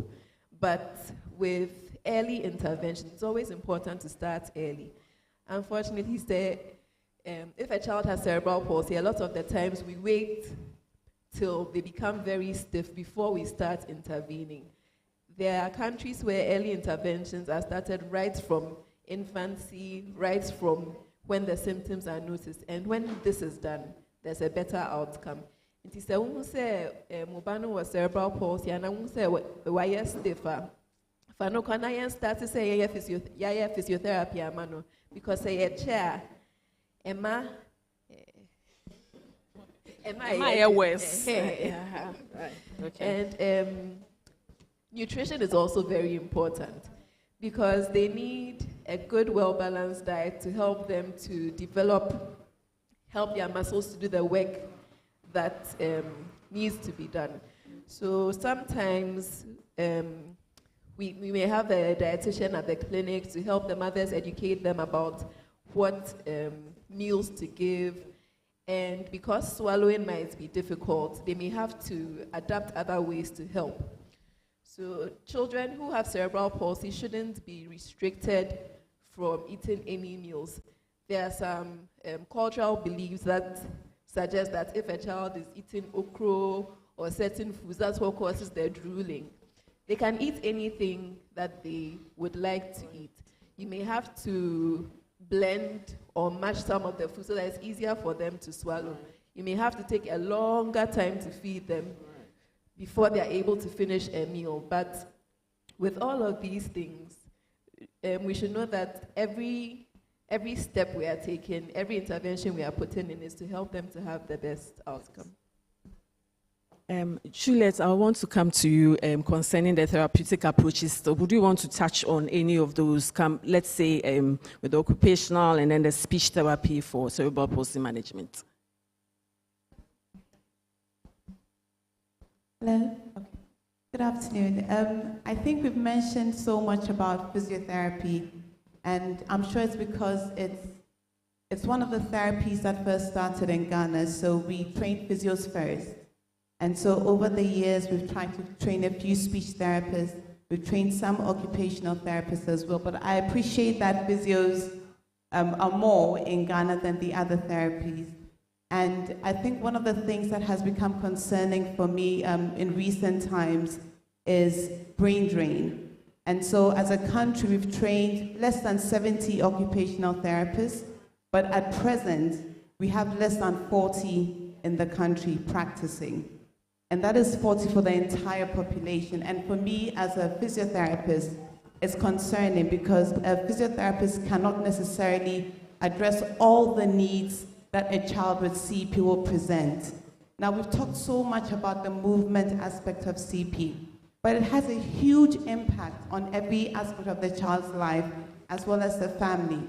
So for instance, even though the child has challenges with movement, this same child could have issues processing all the sensory information coming in. And so you need an occupational therapist to help address that. The child may have issues swallowing, may have issues speaking for a third party to hear. So for some of the kids, you'd see that because I've worked with you a lot, I understand you. But then go out to church, go out to the playground, it's like nobody else seems to understand. And so you need a speech therapist to come in and help facilitate the communication needs of the child. And unfortunately, we do not have enough of these other therapists in the country. We have very few speech therapists, very few occupational therapists. We need counselors as well. We need psychologists as well, because it's a big deal going through pregnancy, going through 9 months, and you deliver a child, and the child has challenges that you didn't anticipate. To be fair, I'm a mom, I have 2 children, and you go in through pregnancy with all that excitement, and oh, I'm going to have a bouncy baby girl, and she's going to be my twinnie, and we'll wear matching clothes, and we'll go here together, and then you have a child with these challenges, and you realize that you can't do any of these things that you anticipated, and that you need to reshape your dreams. And recently, I was talking to a mom about how her identity is now tied in with the child. She's forgotten who she is as a person because everything is around the child. She's forgotten that she's a person outside the child. So in as much as we talk physio, we talk speech, we talk OT, we need our psychologists on board to help the moms and the caregivers grasp what the other challenges that this condition brings on board. And so physiotherapy is good. I'm a physiotherapist, so I advocate for physiotherapy. But it's not the all in all, it's not the be all, it's a part of a whole. You need the physiotherapist to support. You need the occupational therapist to support. You need an OT, you need a nutritionist. And I find that it's become challenging for me to refer families to nutritionists, even though it is a big deal, because I think it's not covered under health insurance, the consults. Sure. But then it is so important, because a lot of the children we see, especially in the rural communities, have malnutrition, and nutrition has a huge impact on development. But unfortunately, we do not have too many dietitians in those communities. And I speak about it because I'm somebody who works in the communities a lot. Currently, I work in Winneba as well in the fishing communities. And you'd think that because they're catching a lot of fish, at least to a large extent, they should be well fed. And it is a reverse. And so we need dietitians, we need nutritionists to also be on board in supporting families with children with cerebral palsy. Sure. Thank you. Talking about that, we want to ask about inclusivity and accessibility. How can communities and public spaces better accommodate individuals with cerebral palsy? The first thing I would say is ask them. I remember in my school we did a ramp, and we thought it was a good ramp. But it took one of our colleagues who is in a wheelchair to tell us, no, you guys, this ramp is too steep. And here we were thinking we did a standard ramp, we used the standard dimensions, but he told us that the ramp that we designed for him is too steep. And so a lot of times we make policies without actually asking the individuals who are going to use those resources, whether it's what they need. Mm-hmm. So I think as a starter, barest minimum, we need to engage these families and ask them, what do you need? What do you need? And for me as a therapist, it's always the paramount thing. I may think of a million ways to help your child, and you do not see it as a way that is actually going to help your child. It's not beneficial to you as a person. So I think the beginning of these conversations is in working with these caregivers who have these children, asking them, what makes it easy for you? I think one of the things that is lacking in a lot of places you go to is accessible changing rooms. And so while they change, even when you go to the malls, beautiful washroom and everything. But when I take a child who is 15 years old to the mall and has CP, and I need a diaper change for that child, it's a big problem, because there's no surface for you to put the child. The floor is not sanitary. You would try, and you see these moms try all sorts of things, and at the end of the day, it's like, let me just stay home, because it is way too stressful to go out. So in terms of inclusivity, we need to begin conversations with people who actually are going to access those services to find out what is really important for them. Thank you, Ellen. I would want to come to you, Ellen, rather. I want to come to you, Ellen, now. We want to ask about strategies for promoting continued education and skill enhancement, since you have a school and you're working with children with CP.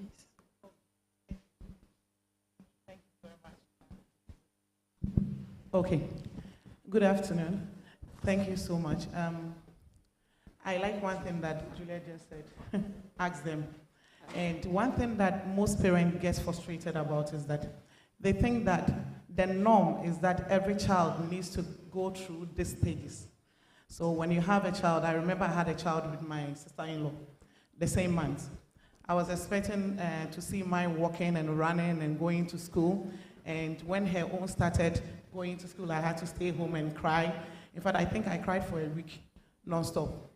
I wasn't eating, I became so frustrated. Yeah. But one thing that I have realized having a child with cerebral palsy is that it is not always the case. It is not always that the children, it's good for you to give them the opportunity, give them the chance, enroll them. Inclusion is always on paper, I always say it. It doesn't work because they will give you the excuse, we don't have the facilities. We don't have the means to take, and in fact, you can't sue them if they don't have the means, and that is a clear no to you. But one thing is that I was actually in school at the university with Samson, who is more brilliant, in fact, than me. Seriously. Because the thing that Samson can do on his laptop, I can't do a quarter of it. And in fact, he's a person with cerebral palsy, and he's able to do great and mightier things. He was given the opportunity to climb the ladder of education to university. My daughter may not be able to. So the thing is, what other opportunities can I give her, apart from the education, if she doesn't have the means? Because she cannot use her limbs, and she's almost lying down all the time. But if you give them the chance and the child can climb it, allow. It's high time that the policies that are made should be ensured that children have. I remember there was a time I wrote to the assembly that if they could give me just one physiotherapist and one special education teacher for the center that myself have provided for the community, so that parents who face that stigma from their house to the hospital will not have that access in the same community. And they said it's never possible. But there is a situation, you go to some of the schools and teachers are sitting down idle, they don't even have what to do. I also pushed it. Can parents who have these children be in the schools to assist these kids so that there wouldn't be anything that we don't have the means? Because if a parent is employed, that she's taking something small to feed the kids, he will get. But at the end of the day, we are not getting. We think that there is no limitation for a child with cerebral palsy. So I think that we should be given that opportunity, and we'll see. Parents that think that locking up their children in the room is the best key, I'm telling you, in a way, you will later look back and you see that you have actually missed it as a mother or a father. I don't even want to go into the fatherhood aspect, but I want to tell the fathers that are the runaway fathers that very soon they will see us on the television and they will wish they were part. Yes. Because cerebral palsy is becoming so attractive, let me put it that way, that parents will no more cry, but they will bring their children out. I go to church with my child. It's either you get out of the church or you worship with us. I actually don't care who somebody thinks. I enter any school, I have 5 boys and a girl. It's either you take my girl or I go with my 5 boys. And inclusive is actually taking place because you either lose 5 boys or take one single special child. So they are forced to take it. And at the end of the day, it is working. Let's parent, let us push it. If we sit down quietly, we wouldn't get it. Yes, and I also want to bring this. One policy that I would be so glad, especially now that the health ministry is around, is that if they could make the health insurance for persons with cerebral palsy, that when you register, you can use it that very day. Because they are doing it for old age, they are doing it for children from 1 to before 5 years. And I had a child that was abused, and it was an emergency. And they said, no, it doesn't cover. We had to buy blood, we had to buy so many things. And they said, no, he can use it in a month's time. The thing is, what's the use in 1 month's time when the child dies? So if the policy can actually be amended a little bit, put children with special needs on it that when you register them, it starts instantly. At least it will go a long way. It will go a long way. Thank you very much. Thank you very much for raising these points. Please, at this moment, we will want to leave it open. If you have any questions, please, this is the time you can ask. We have all the experts here, please. Question time, please. Pamocho, so be what assembly a train this is the time to ask. All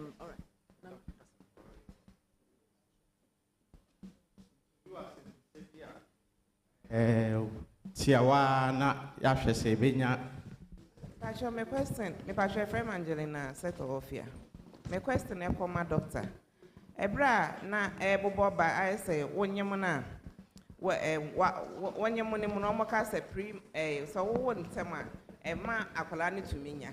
Na no ye betumi ye wo tumi wo ho ana me person busa say ye wo tumi bi wo ho ana because Ebra I come 8 months, me call say wait the 8 months de. Yes, ye nwo, but doctor catch me say once labor pain na eba ne de onu ntumi nya ho hwe. Enti me so me na say me ntumi nya ho hwe. Na me wo ye ne so me nya join this. Na me busa said na mother ni join this e ye den akala no ekonya join this ana. Yeah. So that's the first question. If we can take 2 more, if any, then we'll try and address all of them because this will be the last round, so we wrap up. Any other? Okay, so far. For Yadamwase, and Margin Twatua, and said your moboye, Ama Yanyanti Asie. Majidis said your doctor, Niminia ba, a prof, Niminia ba, Kayam.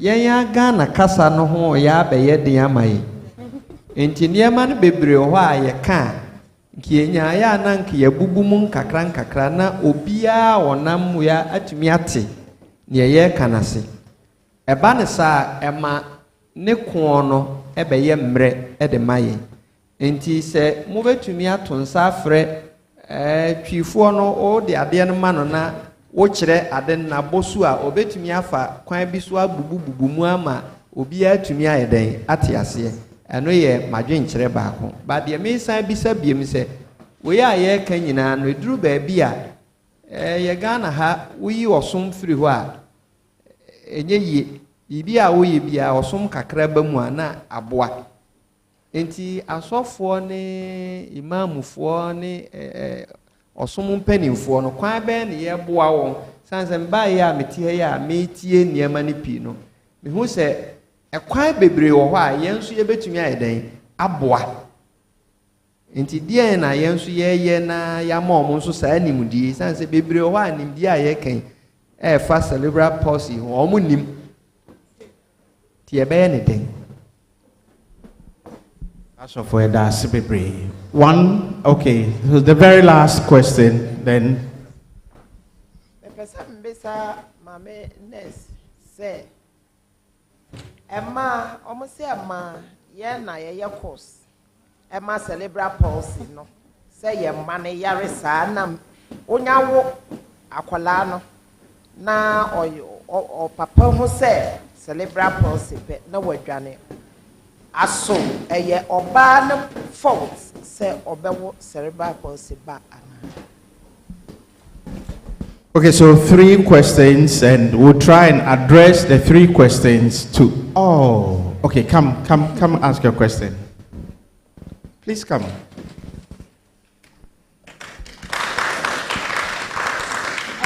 My question is just quite simple. My name is Zoe Estiman, and I'm with Association International School. So my question is just, how can we contribute to this cause just as students, maybe in our everyday life, as we grow in future? Like, what are some things that we can do to help? Why don't you clap for her? Wow. So I'm sure there are 4 questions now. So Frida, if you can try and address all 4, it will be our closing remarks to try and wrap up for today. So we'll take them. She was asking about women giving birth to babies with cerebral palsy, and that is it the mother's fault? So if you can address that, please. Okay. No one should ever blame a mother for having a child with cerebral palsy. It's never the mother's fault. And yes, and the fact that some fathers leave once a diagnosis is made is very unfair. Now, I wish there was something we could do about it. I wish there was a way of jailing men who decide to leave their families, because I think it's very unfair. But Nyameka say enye oba na eyeye. Cerebral palsy no dear ebinom wo ho a yebetumi there we can find the cause for it. Ebinom so wo ho a yentumi find the cause, but whatever causes it enye oba na eyeye. So we need to support families and mothers who have children with cerebral palsy. We need to remind our fathers who think it is the woman's fault that it is never the woman's fault, and they need to support their children and their women as well. Thank you. Juliet, I don't know if you want to handle the last question as to how can they contribute to their quota in helping cerebral palsy conditions. Yeah. Okay, for me, it's very simple as a student. Social media. You're on it anyway, most of the day. So what I would recommend is do some research, release tidbits on social media so that your friends can see it. If you meet a friend or if you meet somebody that has a disability, go the extra mile to be nice. I work with teenagers, so I know that teenagers these days can be pretty mean. So I would say that go the extra mile to be nice to somebody with a disability, do some research, post stuff, advocate for these individuals, and you'd be doing your quota. Let me add this one then, of course. One thing that we actually appreciate, especially with a child with CP or the parent that has it, is when you are working and somebody tells you are doing a good job. In fact, you put smiles on your face throughout the day. So we back home and you say, you are a great mother. In fact, I laughed throughout the way to the house. And I remember there was a time on my way to Kolebu to physio, a woman slapped me from the back that, and in fact, I wept throughout the way, and I said I wasn't going to Kolebu for physio again. And in fact, that was why I stopped Kolebu physio. So it's quite big. And one thing that I want to tell Pastor is that I had a huge challenge because I was singing at church. And when I had a child with cerebral palsy, in fact, when it's time for me to go and sing, I turn around and nobody is ready to hold my child. And in fact, by that time, we'll be in the Bible in the bag, we'll be lacing the shoe because nobody wanted to touch my child. I think it's high time that on the pulpit, we actually spread the news. They are children like that. Most of the parents are sorry. Nobody is checking out on them to see what is happening. I think we can start. Give your platforms out to people to educate. At least, suffer preaching 30 minutes. The 10 minutes, they give it to somebody to come and educate the church about cerebral palsy issues. I was doing more at mostly Tema churches, and I was shocked. At the end of the service, parents that will come out and say, I have some more malokin ashidim because my position it might be taken away from me. So let's give the platform out to them so that we can talk about it. Talking about it is the key, because I tell you 13 years ago, the issues and the stigma we had with CP is no more like that today, because I had to pay a whole trotro seat or get down because nobody wants to sit close by me. But now people are ready to sit close by you. All don't say, but you still sit by you. So which means the education is going on and people are listening. Until let's give our pulpit and the platform out for us to talk about it, and I think we'll get there. Thank you. Thank you very much, Ellen. Thank you. One more question. Yes, there was a question. I say, Mameno enya jaundice, then no transfer jaundice need to nebano Emma unya CP. I'm saying, where doctor be there. Okay, into jaundice no. Jaundice no. Normally there are different causes. Say obano or jaundice, it's unlikely say nebano jaundice no eno na de baye. But say ebia maame blood group any akola no blood group different ebetumi ama jaundice no aba say maame no infection na odema ne ba to say bacterial infection and viral infection say na prof no kai ebetumi aha ne ba no na red blood cells no bebubu na ama jaundice no aba. Normally say you wa akola no your preterm, so there's a higher risk obinia jaundice no. But the important thing is say jaundice no ba and say mutna fie say mobile hospital because say yeah the akola no tre sunlight no ebetumi ama na aba phone but say cause pa say yeah did no share blue light na say eno na ebeboa.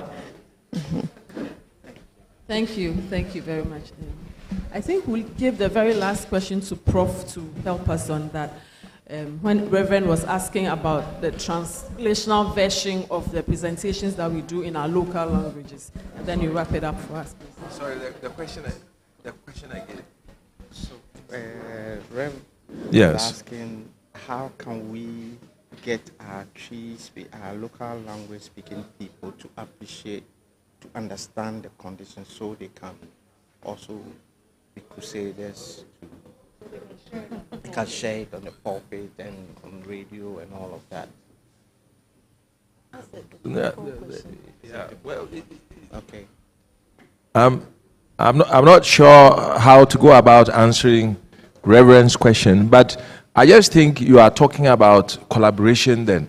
I mean, we working in the hospital, we already appreciate that big barrier that, I mean, medicine is a very, very sort of specific kind of subject. So the words we use, the terminology, everything is very specific. And we don't have the equivalent easily, even for very common things like the jaundice or whatever, or Down syndrome.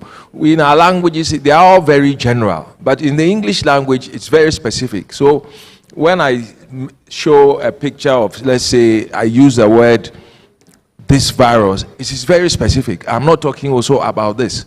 So now, if we all want to collaborate, we can then come together and say, when we say this, this is what exactly it means. Because there are quite a lot of things to delineate in terms of medical language going into local language. I mean, I was quite interested when I just read recently that one man who was at the University of Ghana tried to translate something from whatever into Twi in the 60s. You know, and I thought, yes, this is what we should be doing. We should be trying to translate, you see, because if you can't, then it is difficult. But it can be done. I mean, it may not be 100%, but it's all like, this one is somebody coming to us, let's say, how do we do this project? Then we start. This is what I'm saying. Is this what you know in the language? There are people who know the language in detail. And we can start beginning to have some material for parents. In fact, what he's also saying is that we should write material in very simple language for parents, so that when we diagnose, it's very heavy. They don't understand a lot of things. There's a child I've been seeing just on Monday, someone called me, mother says, I don't know the diagnosis, but the mother has seen me for like 7 times. And I said, how come you don't know the diagnosis? This is your diagnosis. Question is it sinking? Because I'm saying it in English. So, yes, I appreciate it, but I think collaboration will solve it. Thank you. Thank you all so very much. Amani, please come. Please come. And, I want to acknowledge in the audience Professor Jennifer Welbeck. She's a consultant pediatrician. Prof. In fact, she came very early. She's been observing. Unfortunately, time is run out of us. And we also have Honorable Dr. Aquinas Kwanzaa, former Central Regional Minister, with us here. So grateful, so grateful. Too soon, we have to wrap this up, just when the conversation was getting very interesting. So I'm sure you want to say something.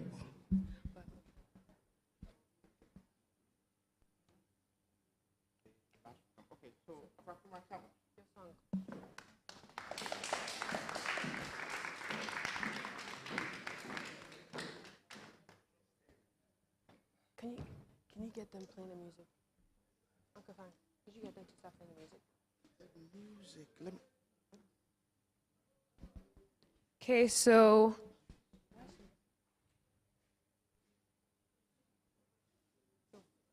let her sit. Oh. Afrakoma's about to sing. So can you get them to get the song playing? No, I sent it to you. So my little sister Afrakoma is a singer, for those of you who don't know. And she is going to sing a song that is really special to her, actually to the both of us. I'm gonna try not to be emotional because it is a little bit for me. So Afrakoma, what song do you want to sing today? A Million Dreams. A Million Dreams, that's so cool. So what inspired you to sing A Million Dreams? Well, to be honest with you, Amani, I sang the song at school. I sang the song at school for my graduation, and I thought it would be a good idea to sing it.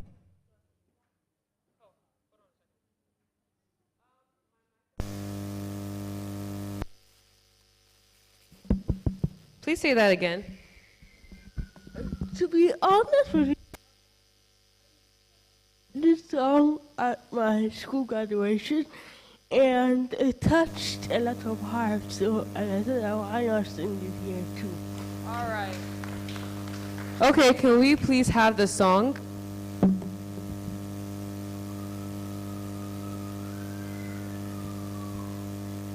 I think there's a little bit of technical difficulties.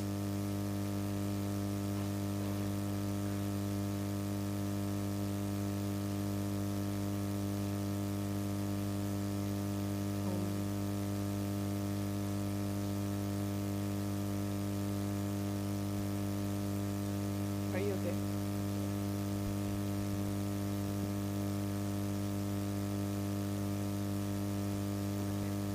So in the meantime, while we wait for the song, Afrakoma, is there anything that you want to share about our childhood growing up and everything?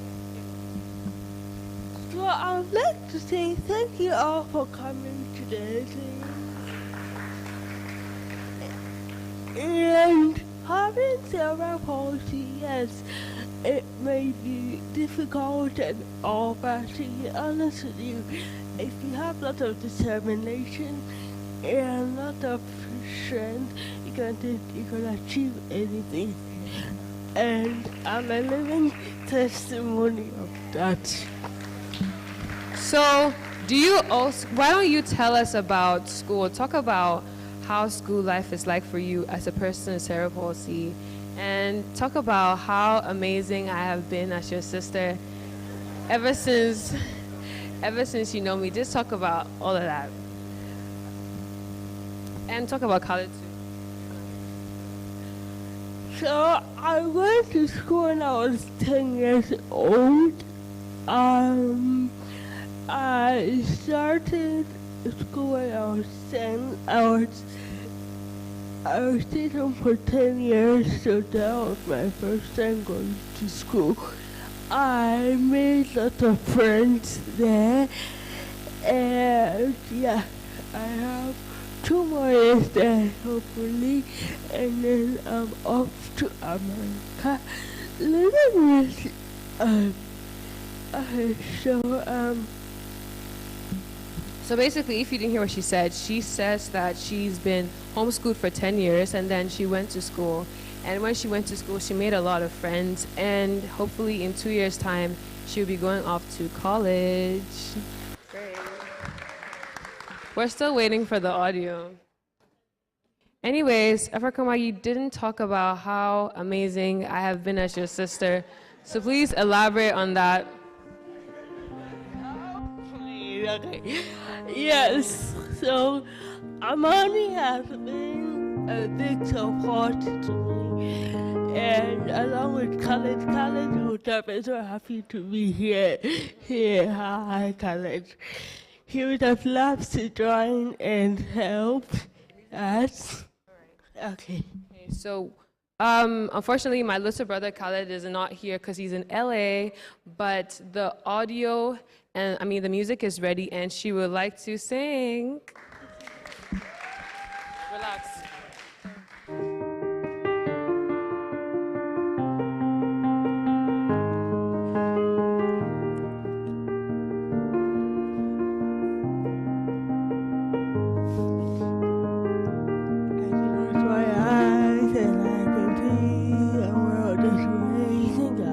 For me,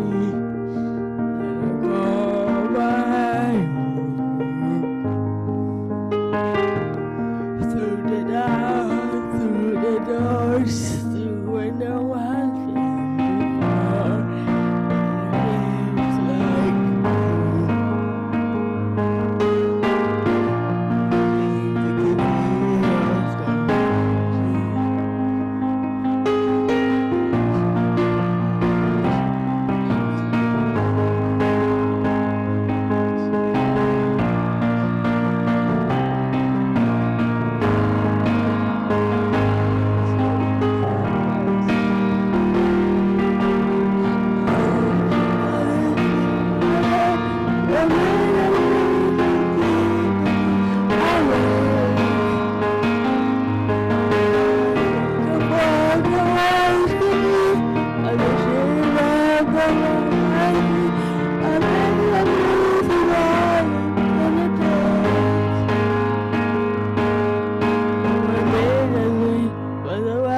It's gonna make.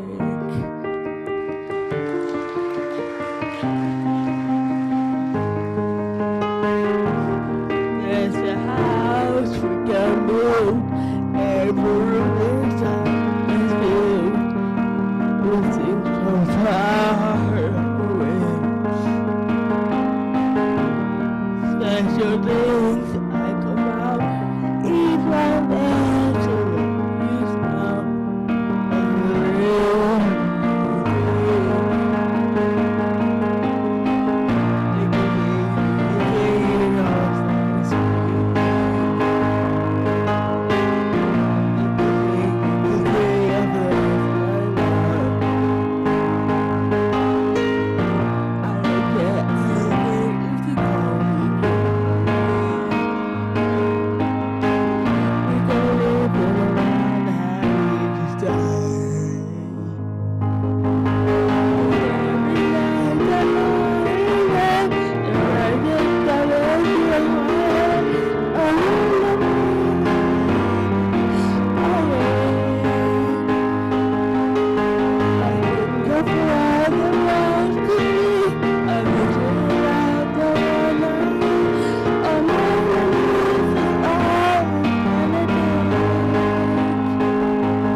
Gonna make, however big, however small, let me be forever know. Share your dreams with me. It may be right, it may be wrong, say not to me, but now you see, but I close my eyes.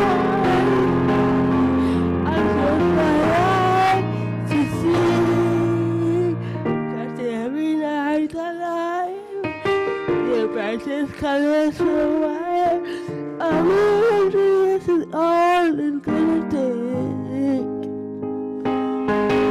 I think of what I want to be, I wish you love the right a million is all.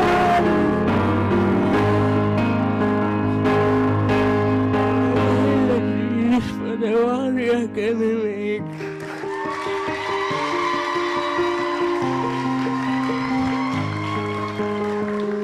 This song goes out to this song goes out to all the people who think that they can't dream big. Please dream and make your dreams come true too. Disabled and able, everyone.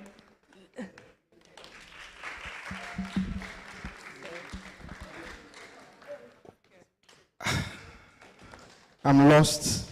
I'm totally lost. So this is what we're going to do to wrap up.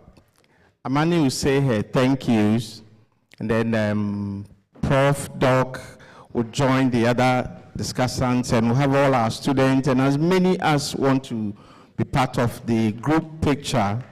We'll do a quick group picture, and then we'll try and wrap up for the day. Okay, so I told you guys I'll try not to be emotional, but I didn't promise, so.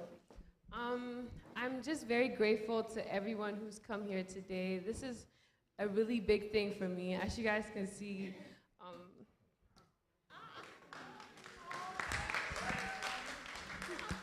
okay, so as you guys can see, my little sister is such a big part of me, and I'm really grateful that all of you are here to witness this.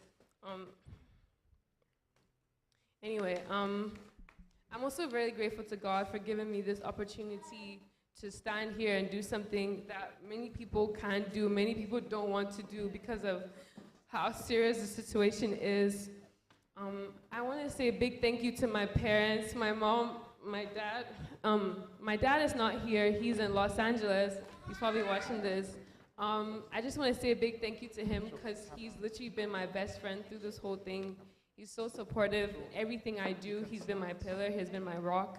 I don't know what I would be like without my dad, so thank you to him. I want to say a big thank you to my mom as well, even though she didn't want me to. She's amazing and she tolerates all of everything. She's over there.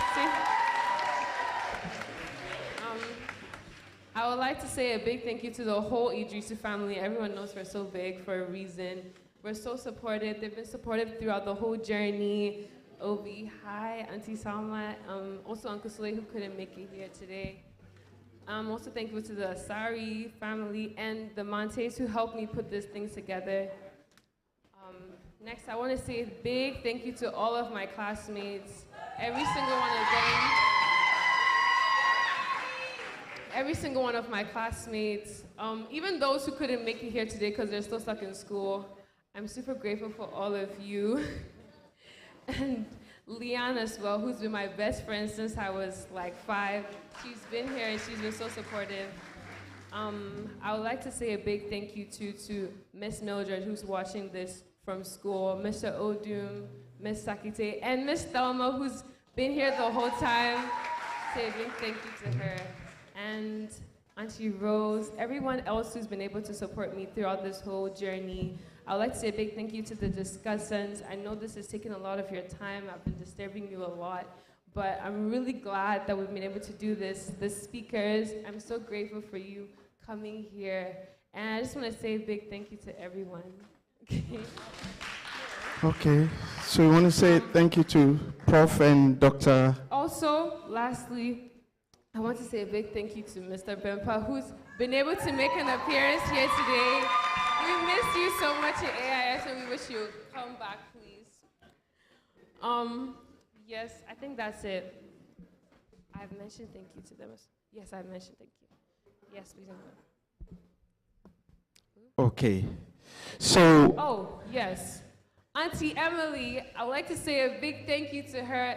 I mentioned the Monte family, but Auntie Emily has been the biggest support system. You have to say thank you to MJ. And MJ as well.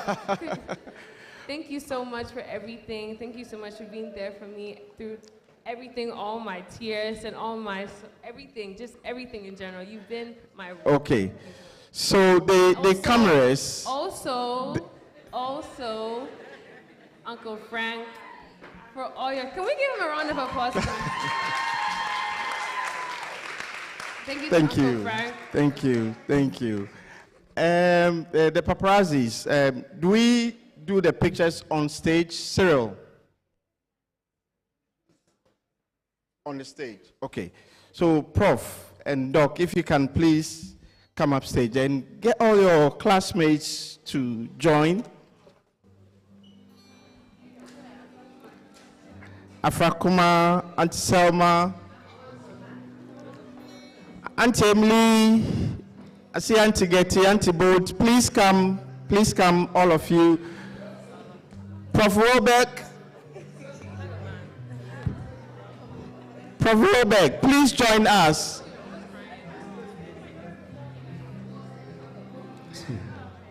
Honorable and brother, please join us as well.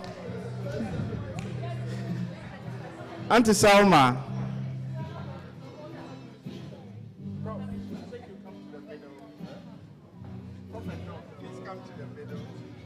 Then they would flank us. Why are you agreeing? I don't get it. We don't have to go 360 degrees. Now it's time to go the 180. We don't have to climb the highest mountain, but all we're looking for is within us. Open the eyes of your mind, your ears and mine, as you sing my song. Open the eyes of your mind, your ears and mine, as you hear my words. The world has gone past times of fighting. Let your souls and your souls, and let us leave all as one. You don't need love and understanding. Drop your guns and your souls, and let us sing all as one. Yeah. Pa-ra-pa-pa-re, pa-ra-pa-pa-re. I'll be waiting, I'll be waiting. Pa-ra-pa-pa-re, okay. Pa-ra-pa-pa-re. I'll be waiting, I'll be waiting. You're good. Life is like a big merry-go-round. You up and then down. Thank you very much. So Amani, stay. We'll have the mothers join us, as many of you as possible. Okay, so Amani, stay with Afrakoma. Stay with Afrakoma, so we'll join.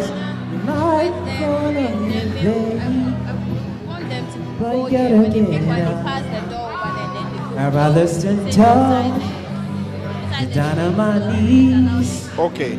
Cause I'm a conqueror. Okay. And I don't accept defeat. Try telling me no. One thing about me is I'm a conqueror. And I don't accept defeat. Right. Thank you. All the mothers.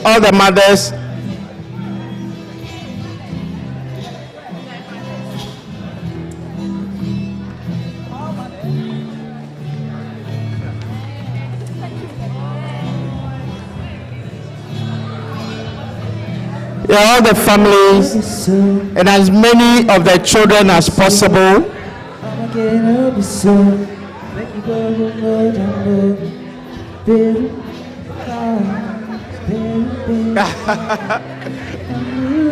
All the mothers and as many children. Yes. Oh yes, Mr. Akwejon, please do.